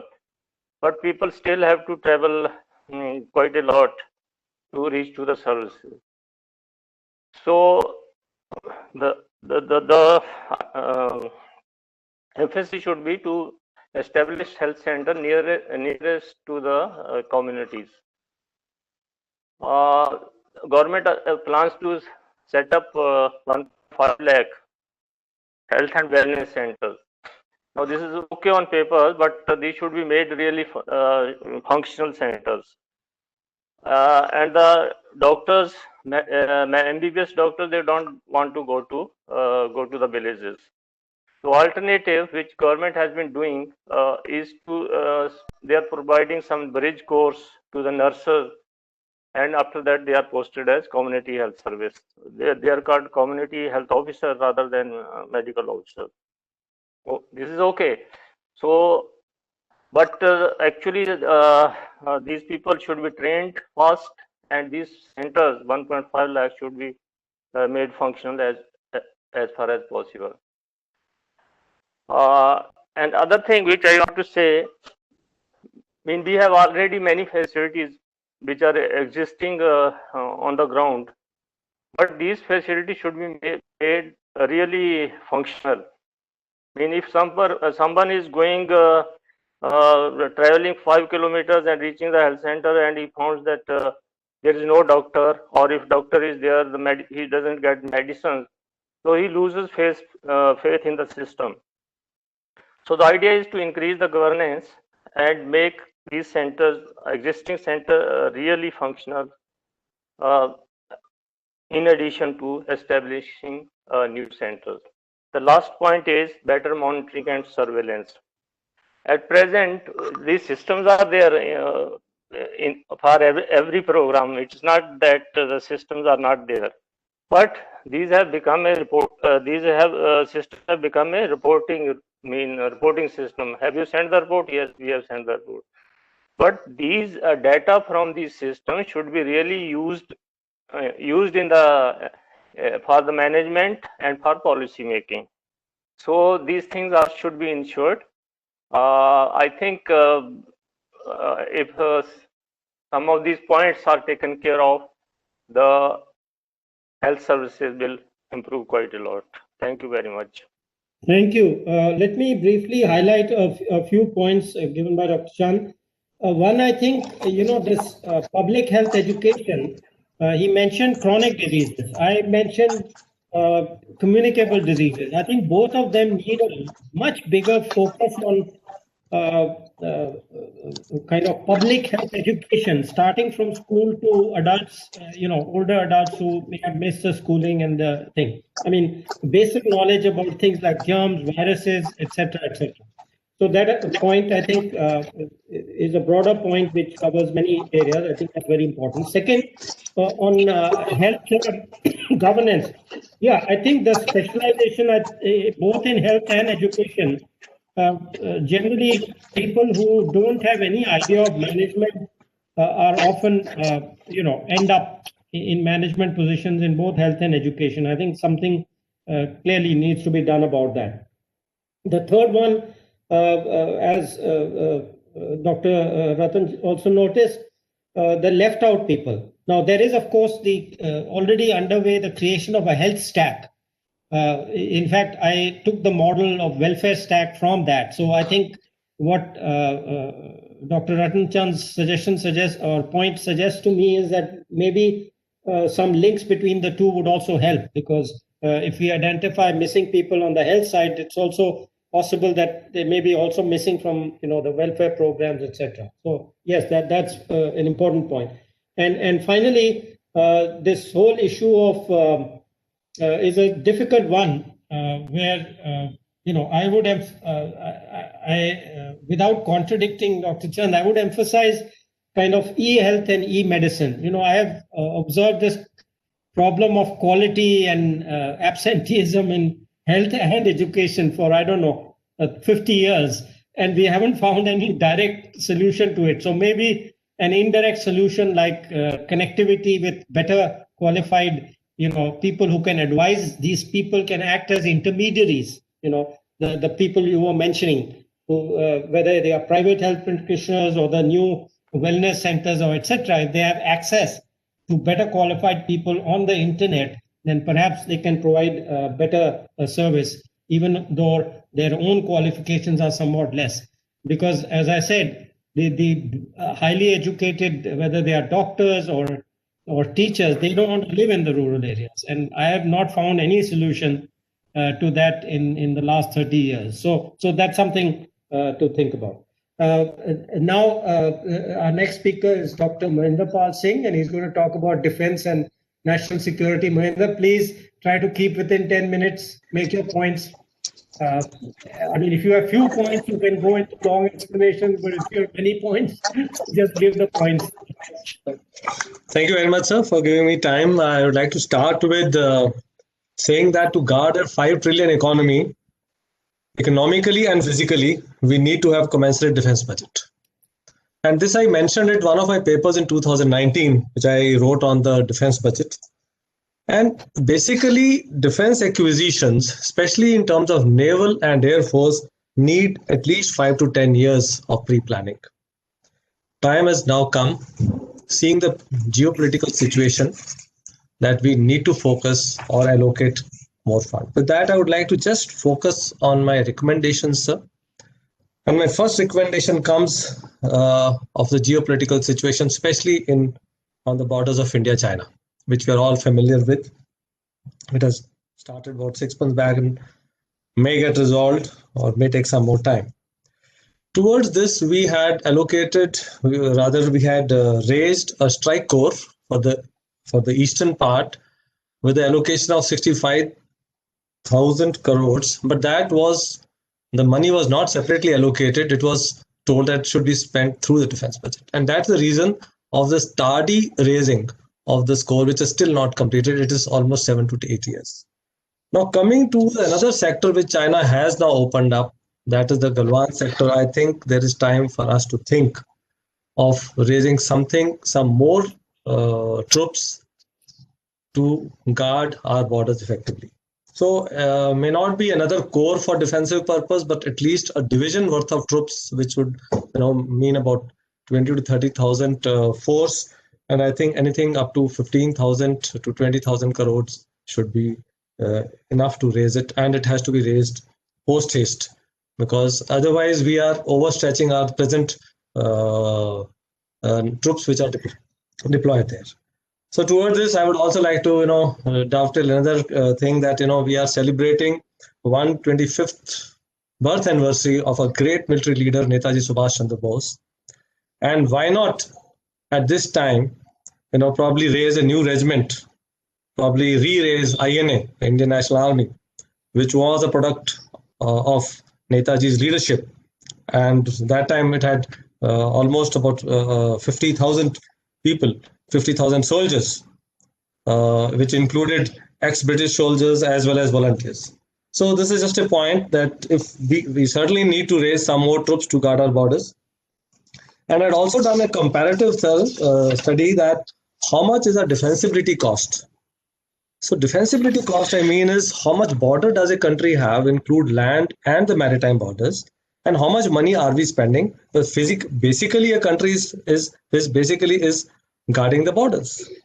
So if I calculate, it comes to approximately $3 million for India, which is grossly lower than other countries. Like it comes to almost $22 million per kilometer of border for USA, and if we compare with China, almost $7 million is what they are spending to guard per kilometer of their border per year. So this is just a broad comparison, and if we look at the per capita expenditure on defense, it is again one of the lowest among the top countries. We are fourth or fifth largest economy. If we compare with them, we are at a much lower. Now, if we see the recommendations of the Parliament Committee, Cabinet Committee on Defense in 2018, it had opined that our defense allocations should touch about 3% of the GDP, which at present are still at 2.1, 2.2. And I would say the world average is 2.2. So if we are a developing country moving towards a developed nation shortly, I think we should allocate more funds for the defense. Now, coming to specific suggestions, sir. First suggestion I've already given is regarding raising of some more divisions for defensive operations for our north. And second, I would like to come to the Atmanirbhar Bharat in the defense sector. So, we are one of the highest importers of arms. And we really do not have an industry where, defense industry where we could, manufacture our own selves. And so there is time that we start our own manufacturing, though government is pushing this point, but I think some allocation in terms of, helping some industry to move towards defense production would be a serious step in this direction. Some private players to come into the defense production. My third point, which I want to make, is in the R&D of defense. We are all aware DRDO is doing a good job in R&D, but I think time has come now we can invite private players, kind of a PPP role, or private players, especially in terms of increased R&D in small arms and in our equipment. We can leave the strategic arms for the DRDO to handle. By small arms, I would mean things like even the army requires a large number. We are importing things like AK-47s for our troops or M16s. So it's time that we have our own R&D to come out with beautiful state-of-the-art weapons, small arms. Also, now when we talk of this R&D, if you see the developed nations, they have privatized a lot of defense industry. The present example of buying Rafale is a private undertaking, which is manufacturing strategic weapons. So that area I think we need to address, and probably in a big way in the coming 15 to 20 years it will yield us good results. Second trend which was noted even by the Cabinet Committee on Defense was the changing pattern of the defense budget, where the revenue expenditure is going up with almost, which was in 2010, if I start comparing, it was about 49% on revenue and 35% on capital. It has come to now 59% on revenue and 26% on capital and 15% on others. So the capital expenditure allocation, though it seems to be increasing, but as part of the defense budget, it straight away affects the modernization plans and acquisition of weapons and other things which are required. So probably we need to look at this and plan to allocate more funds for capital. When we start increasing, we have found that the revenue expenditure is increasing vis-a-vis capital. I think it's the other way that it should now trend in the next 5 to 10 years if we focus on this aspect of modernization. especially keeping the geopolitical situation in mind. Last point I would like to give, sir, is jobs for ESM. I had also mentioned in one of my articles last year that 60,000 trained soldiers are retiring every year. And out of this, most of them, or I would say almost 70 to 80% of them, are in the age bracket of 37 to 47 years of age. Now, there are efforts by the government to develop some skills, but my point is, he's already been skilled for 20 years. Now, what reskilling needs to be done? They should be absorbed in similar roles in paramilitary forces and other uniformed forces of the country. It may take little time, but the effort should be made. And I would also like to say that when these soldiers, there are some vacancies in the state police forces, but when these soldiers are going there, they are testing them, or there is an entrance kind of a thing that should be done away with. You train a soldier for 20 years and you are now testing him for the same skills and not allowing him to take a lateral. So there has to be a lateral entry where a soldier from the defense forces does not retire. He only moves, he shifts his role into paramilitary forces. So this filtration process should stop. Whatever vacancies are, before he superannuates, he should know that this is going to be my second part of my career. So that way, the aim of keeping the armed forces young was the aim of early retirement is also achieved, as well as the paramilitary forces also get highly trained and disciplined soldiers. So those are my quick 5 points, sir. And with that, I would like to end my. Thank you. I think you kept to your time. That's good. Very briefly, let me quickly summarize the points which I noticed particularly. One, of course, the share of defense in GDP. I think it's actually less than 2 now, if I remember from the last budget, but my memory is also a bit weak. So the first step would be to raise it to that 2.2 average, which you are saying. Before we can even imagine it going to 3, but yeah, I think it needs to be raised. Second, capital expenditure, absolutely correct. I think modernization, one of the things which has been highlighted is the equipment and stores, etc. Given the threat which has come again in the 2020. So capital expenditure share needs to be raised quite a lot. The third point on retirees, this is something I don't know why it is this issue. It seems to be the obvious type of solution, but somehow it's so difficult to implement. I don't know why it has not worked. Actually, Charan, this is something, maybe we should do a study. We should ask the Defense Department, why is it not possible? It seems to be the most cost-effective and simplest solution to put retirees into, as he said, I agree completely. And finally, the R&D, which is getting even trickier and more difficult given the advances made by the Chinese, in some of the frontier technologies. And I can mention that, I was asked by the Finance Commission to do a small note on this. And this is a very important area, and I hope that actually that there will be something in the budget on this. With that, hand over to Dr. Charan Singh, who's our last speaker. Charan, to you. I hope we have some time for Q&A, but it can't be helped now, whatever. Well, I'm going to be very, very brief. So much has been said and such excellent thoughts have already been placed on the table. So what I'm going to do is I'm just going to place 2 points on the table in which I would wish that they are included in the budget this year. The important point that I am making is that budget is a policy document, just not statement of accounts. And these are the 2 policy issues which I think the government need to think. The first one is, just imagine the financial sector. We have amongst the world's best regulator, the RBI. I've worked there and I can vouch for it. Then we have very well regulated and supervised commercial banks. And the whole aim of the banks is that the money should reach the people so that capital and labor come together and output is produced. Now, between the banks and the people, the last leg that comes in is the non-banking finance companies. And I think that is where we are getting a little weaker.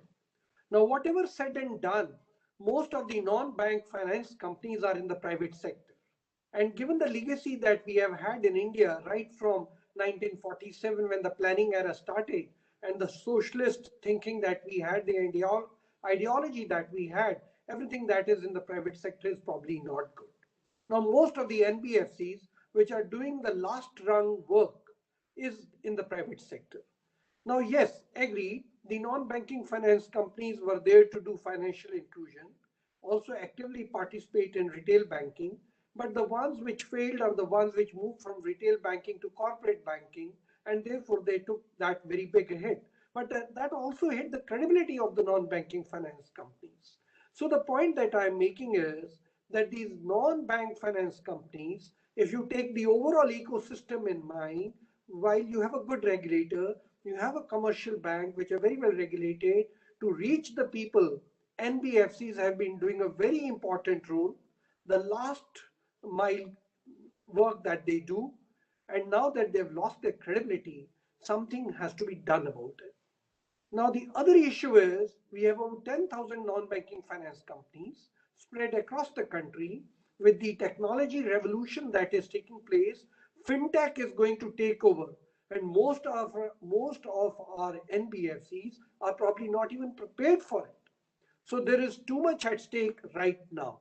So the suggestion, straight coming to my suggestion is, like we have the National Institute of Banking Management, built 50 years ago, like we have the College for Agriculture Banking, built 50 years ago, for the commercial banks and the cooperative banks, I think a time has come to start looking at an institution which will provide research support as well as training of the staff. And we should have an institution to that extent, like the National Institute of Non-Banking Finance Companies, where research will be done as what will be the role of these NBFCs if we want to achieve a $5 trillion economy.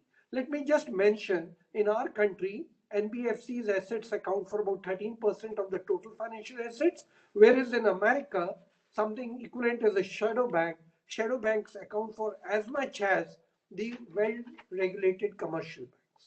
The second point which I want to make, and this is the last point that I'm making, as we have already discussed today in our discussion, and it has been mentioned that COVID has really impacted us. And even before COVID, there were issues coming up. So what is going to happen? The strain on the finances of the government, both at the center and the state, is becoming very, very visible. I'm doing study on escape countries, and I can see countries which had a debt of about 50% to GDP, suddenly within a year is shooting up to 70% of GDP. Big number. This is bound to happen. Even in our country, the deficit has gone up very high. In this context, the point I'm making is public debt borrowing is going to increase. Now, where is it going to increase from the public or the monetization is what we will see how it plans out. But the center and the state and even the local bodies are going to be increasing their public borrowings. It is in this context that I want to make a recommendation which was made way back in 2014 by the then Finance Minister, Mr. Arun Jaitley, that we need to separate debt from monetary management, so that the rising debt is focused upon, and how are we going to incur this debt, and what share goes to the center and the state and the local bodies, with what maturity the instruments will be floated, what will be 5 years so that we take care of the refinancing risk, and what will be 30 years or 50 years so that we take care of the requirements of the provident funds and insurance funds. That focus study has to be done. Once we separate the two, the debt management agency focuses on debt instruments, and the monetary authority, the Reserve Bank, focuses on monetary policy, which is becoming very complex, already placed on board by the panelists, that what type of a monetary policy, what is the transmission mechanism, is there really the Cambridge equation working, money supply and prices, that is changing. And so by doing this in the budget, we could make the Reserve Bank accountable for the regulation, supervision of the banks, and running a monetary policy. And we could make the debt management institution responsible for ensuring that on a long-term sustainable basis, we are able to borrow and minimize our cost. So these are the two recommendations that I would make for the budget. And with that, I'd like to close my presentation. Thank you. Thank you, Charan. That was perfect. Very quick. And you summarized the 2 points. I don't need to repeat them. I think very brief and to the point. Now, I don't know, are there any questions? If there are a number of questions, maybe we'll take 3 at one go and then see, because people have been very patient. I see a lot of them are still there. So I think I must give them a chance, people who are still there, to ask any question, but please be very brief because we're going to be losing people very rapidly after this. So anybody want to ask a question? I guess, Charan, you know how that's done. You can explain to people who have not done it before. Right. I guess they can ask in chat or where. Right. If anybody, I can see lots of appreciation of the inputs provided by the panelists, and I'm really happy that everybody is gained by it. But if there are any questions, I would welcome, as the chairman is saying, you could ask the questions by speaking up, or you could put it in the chat box and I can read from the chat box and bring it to the notice of the panelist and the chairman, whatever everyone prefers. But we are totally open, and I'm happy that all the panelists are here to take questions if there are any. Or you can just raise your hand. There is a place provided for raising the hand. You could raise your hand. We can go and ask the question to that person. As of now, I don't see many hands are raised. Okay, there is a question for MP. Ideal shares, a difficult one. I'll hold it for a while.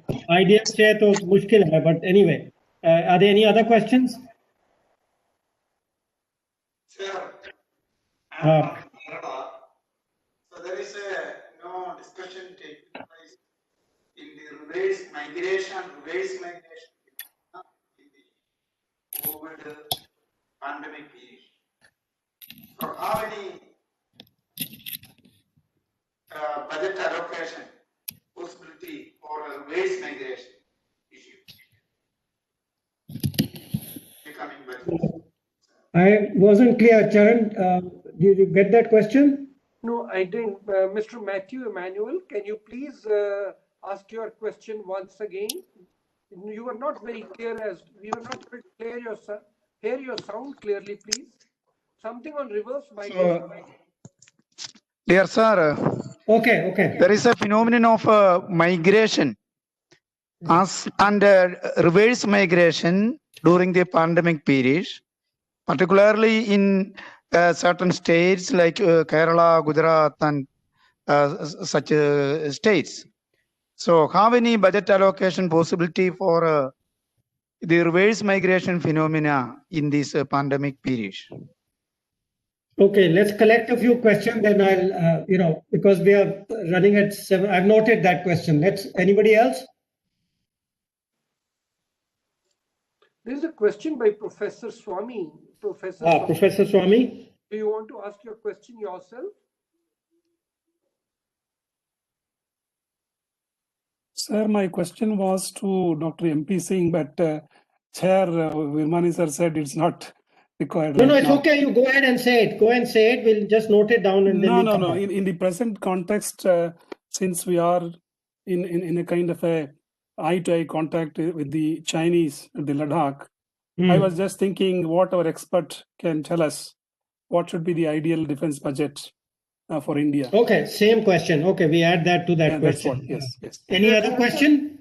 Yeah, Mr. Subramanian, you want to ask your question? You have given in the chat box something like go by. You want to ask that question?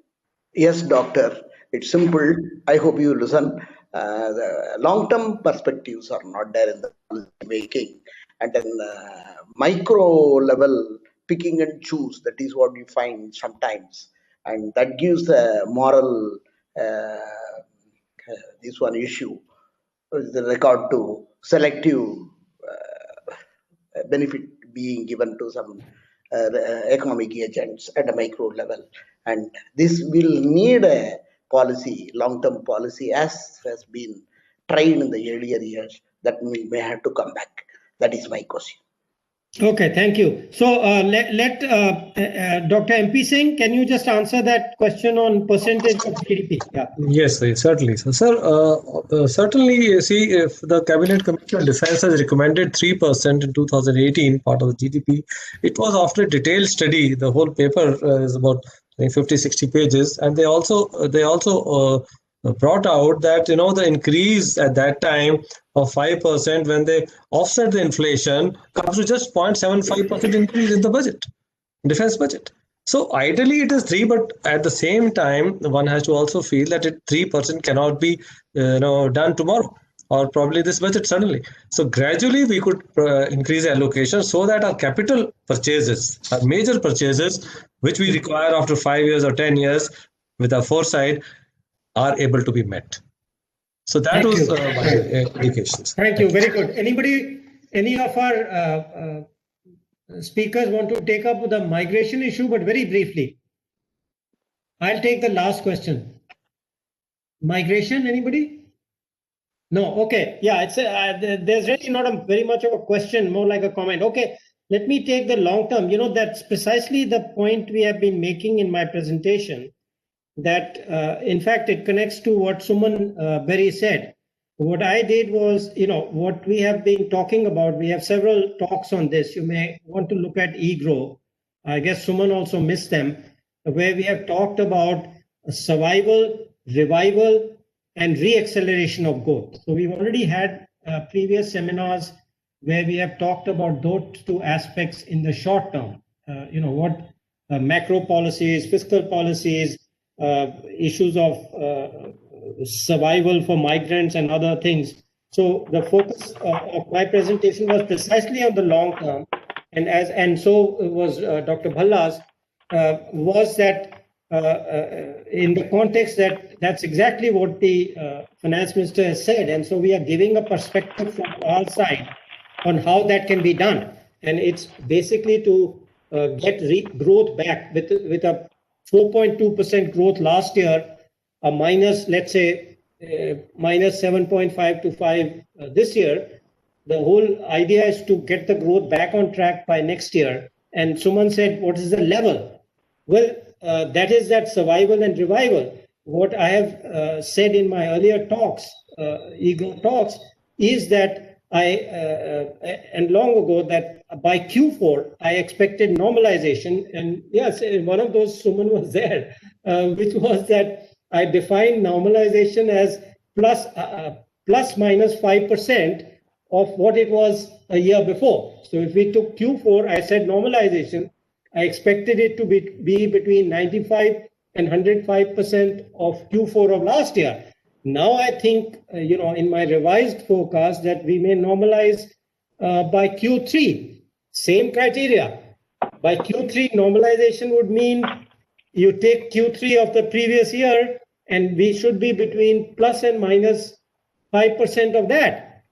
So the level issue goes away during this year, according to my forecast. I mean, if somebody doesn't agree, some of my good friends, some of them with a leftist inclination, have said growth will be minus 10, worse than minus 10 this year and negative next year. I completely disagree with that. So if you believe those people, then the level issue will remain important beyond Q4. But as I don't believe in those forecasts, in my forecast, that's not going to happen. We will be normalized by in terms of levels by end of this current year. So we did focus. Actually, we assumed that and focused on the future. Yeah, Suman. Well, I stand corrected, and I did miss some of those earlier webinars. So I take your point. I just wanted at least to acknowledge the importance of the question on reverse migration that was asked Sure. in two regards. Right. Simply that I take that to be the domestic dimensions of people returning from the Gulf, because as I understood it, the gentleman was asking from Kerala. So firstly, I mean, there is a resettlement and a skills issue, but I do want to make an important point, which is that India ought to be exerting itself much more forcefully in the G20 and elsewhere to develop a code for international migrants. These are people who have been very important for us financially and in terms of the support to their So I would just make the point that instead of being skittish about the issue in the way the advanced countries have been, I think we need to be bold about the obligations that the global community has to short-term migrants and their human rights. So I just wanted to signal the importance of the point that was right. Thank you. Actually, now that you mention it, I have a response to the internal migration, some very quick data, which may help you, Mr. Emmanuel. Unemployment rate, the CMI survey is the only, and it's a private survey, it's monthly, and it purports, you believe it or not, you don't believe government, but hopefully you believe the private sector, who is a critic of the government, has a monthly survey which he claims covers both formal and informal sectors. And what does it say? It says that in terms of unemployment rate, Sujit, you're next. If you want to comment on some of the issues now, we'll just conclude with any comments that our participants want to make. What that shows is that normalization of unemployment rate started from July or August. I have it on my computer, but I don't remember exactly, but something like July or August, and it's got better and better. The problem was in labor force participation rate, which was 2% point lower than the previous year. And I have been saying the economics tells me that people are afraid of the pandemic, of catching the pandemic. So people like urban women, which was the details which they give out once in a while in newspaper articles. I don't have that published data. And people like that, highly educated, probably had the capacity and were fearful and were not looking. They are just withdrawn for a little while. Now, it's just been proved, actually, amazingly proved, because what has happened in the December data is that 2% LFPR rate has bounced back in 1 month, okay? And the unemployment rate has jumped, okay, to 11%. That exactly 100% proves what I've been saying. People here only look at everything from political angle. Who's being hurt, who is political, this, that. But the economics was very clear. When you have a pandemic, some people who can afford it will withdraw from the labor force, which is why you had the 2% decline. Now they have decided that, okay, the peak has passed, it's not spreading so much, they're coming back. I'm not saying that's 100%. What they had identified was 4 groups. This argument may not apply to one subset, the poorest, uneducated ones, but it applies to the other 3 which were identified as being these withdrawn 2%. So now that they are back in the labor force, you have it in the unemployment rate. They are now back in labor force, they are looking for a job, and immediately they are not getting it. Yes, these migrants are back now. I mean, that's what my conclusion would be from unemployment rate. And let's see, for a couple of months, you can't get instantaneously everything normalizing. And as I mentioned, and that's why I emphasized, I added that whole section on contact services.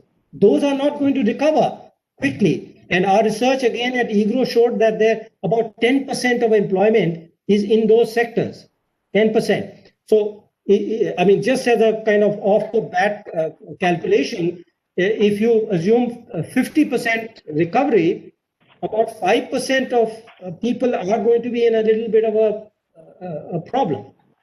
Not everything is going to recover instantaneously, but economic analysis does help illuminate these questions. Sujit, you wanted to come in. We are going to then take anybody else, or Shima, or anybody else who wants to make quick comments, and we will conclude. Sujit? 2 brief points. One, as it turns out, in terms of migration and remittances, Much has happened in Bangladesh. Indeed, remittances have exceeded most or all expectations I see. in Bangladesh. So I don't know what's happened with the remittance data in India and reverse migration from the Gulf, but I think in Bangladesh it certainly hasn't shown up. Second, I would be very cautious of using the CMI data on Okay. it is, one has worked on it.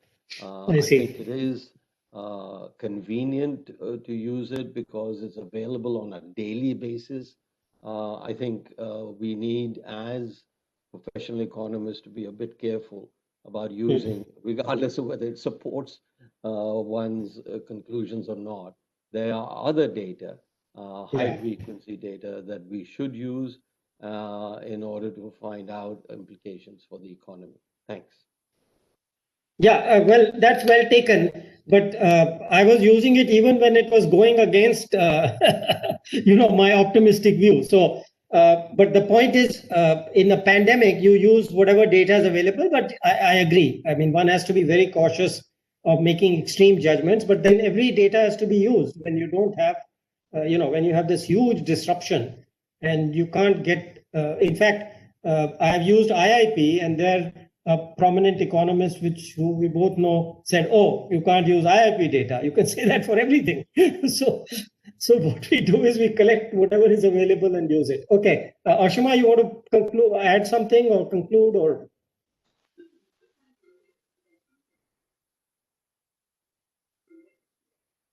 Yeah, I just wanted to add that this periodic labor force survey that also shows a rise in unemployment in the recent period. So that's your point from another data.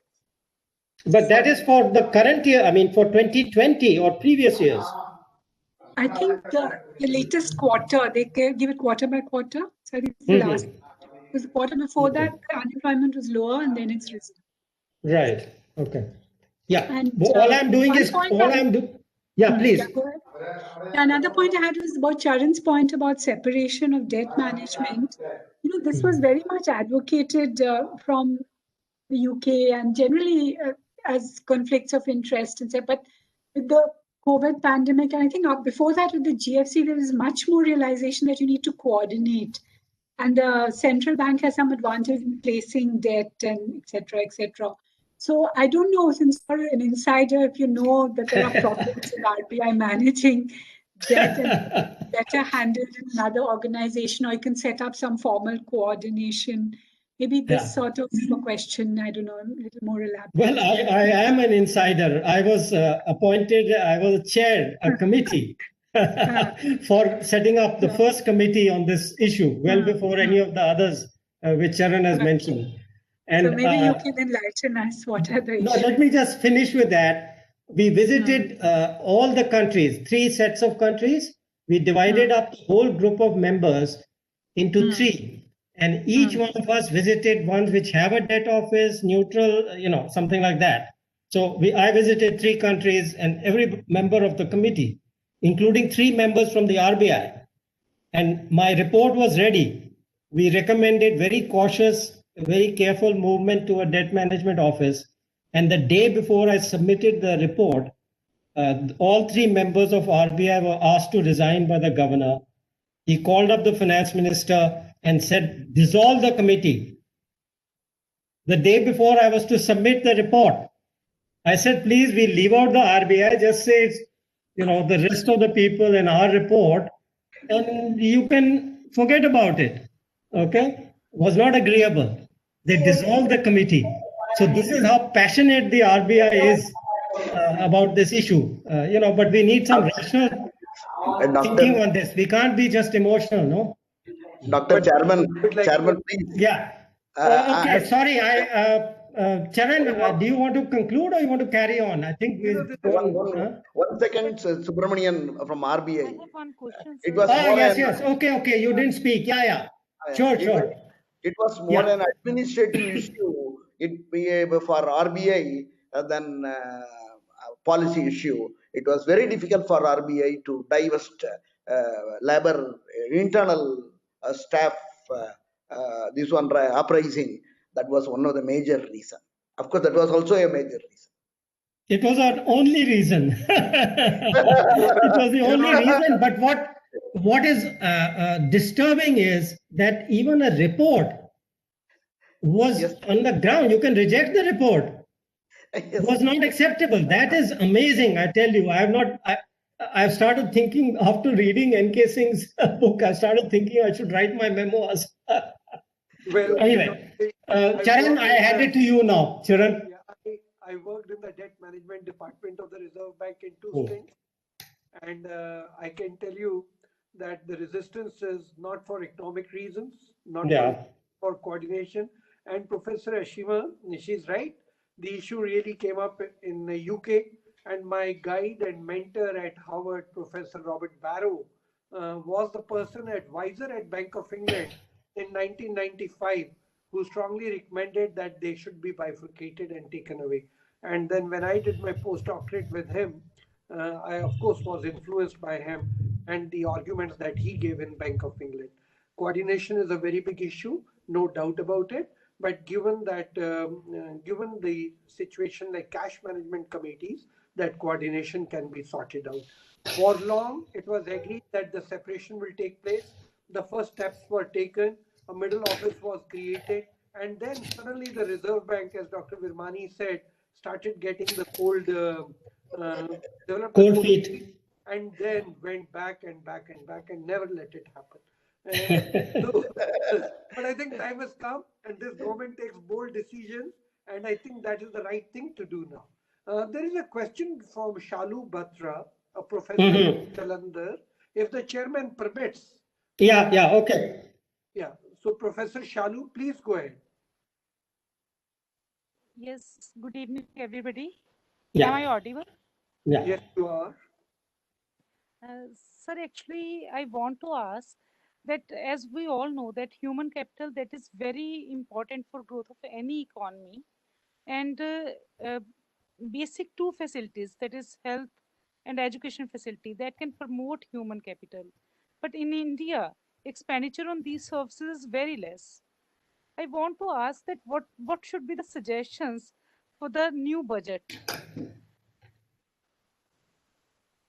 Well, the education and health people have spoken, but this is a kind of controversial issue. But do you want to? I don't know, Charan. I have different views. But others who have conventional views can.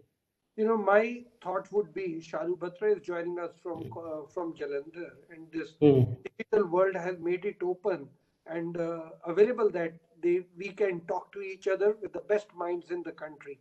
If That's right. Or a professor anywhere, I would not have lost an opportunity where there are people of your caliber and the three Prime Minister's Economic Advisory Council members talking to us. So I would urge that yes, we are running late, but let's spend a few minutes and answer the question so that everybody benefits. So who, Dr. Ratan Chand or Professor Vishen Das wants to take this up? Okay. Regarding health, I can say the government has in mind to increase the expenditure to 2.5% of GDP, maybe by 2025. At present, it is around 1.4%.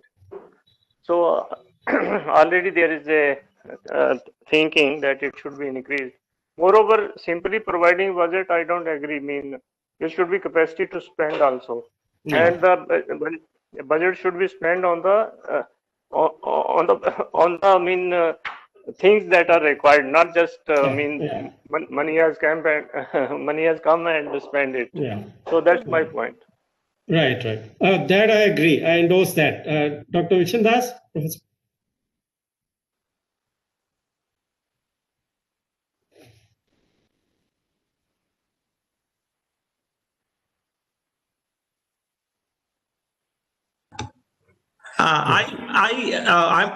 I'm audible. I belong to the school of thought which believes that higher outlay does not necessarily lead to higher outcome. So we have to draw a plan of what you want to do depending on merit of that scheme or program. One should decide. So the percentage of expenditure should not be a priori decision.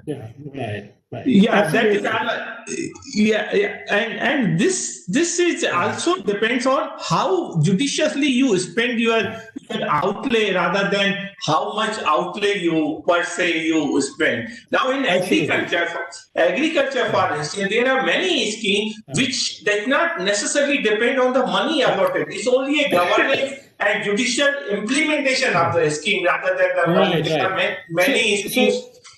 Yeah, thank you, Dr. Vishwanath. That's exactly right. I think we are on the same page. Let me tell a small story. You know, in Planning Commission, all these big luminaries, Dr. Sen, the great Dr. Sen, Mrs. Gandhi, MMS, they were all saying, increase the education and health budgets. I was asked to do a paper. I did a paper where I showed that what you have to focus on is what needs to be improved. How are you going to improve it? Just raising the budget without any thought on that. Exactly what you said. Absolutely 100% correct. So I said, fine, I would prefer that you first give me a plan. Exactly what is it that is a problem? How you are going to solve it? We keep talking about this problem. We never have a solution. So first give me a solution, or at the minimum, do it simultaneously. You say, okay, we will simultaneously solve the problems with this money. Exactly what you said. Yeah, a credible plan. Yeah, quite right. Okay, any other one, Charan? Any other question? I think we are done with the questions now. We could, in case Surjit Bhalasar wants to say something, because he had that book on education. Education, yeah. On education, Surjit, are you still there? I think he may have left. Do you want to say something on education related? Yeah.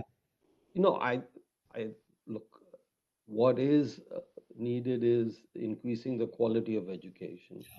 I think in terms of enrollments, etc., we are where we should be and better than most countries.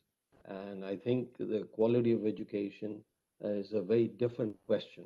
And much along what you all are saying, that we need to think of ways to improve quality of education.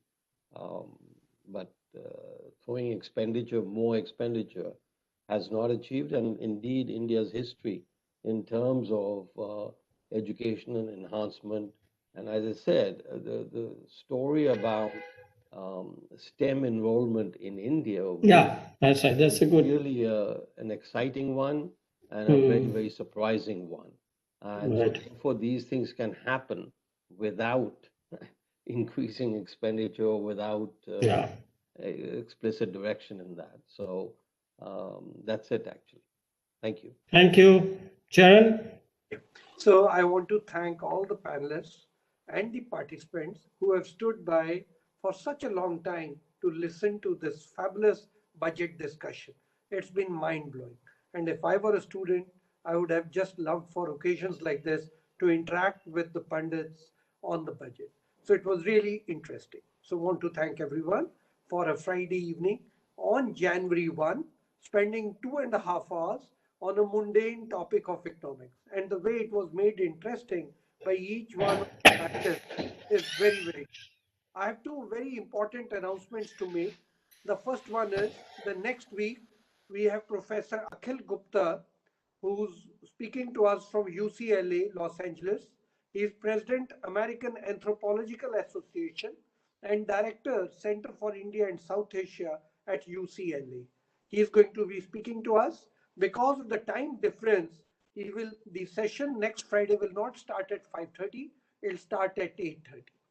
The second announcement which I want to make is also our members on the EGROW MPC have been mentioning it, and even today it was mentioned that how does the monetary policy really work through and how does the transmission take place?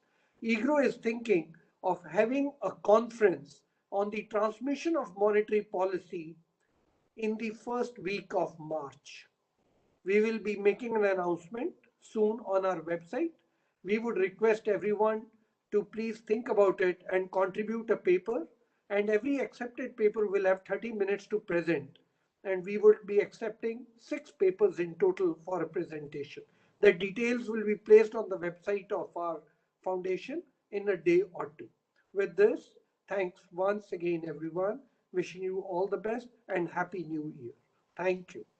Thank you. Sorry, I just want to also thank the participants and say that a recording of this for your friends and others who could not be present, I guess the recording will be available on our website, right, in a couple of days? No, tomorrow by noon. Okay, thank you. Thank you, everyone. Thanks, Happy New Sujit, Year. for joining early in the morning. Suman, I don't know, Suman is gone. Thank you.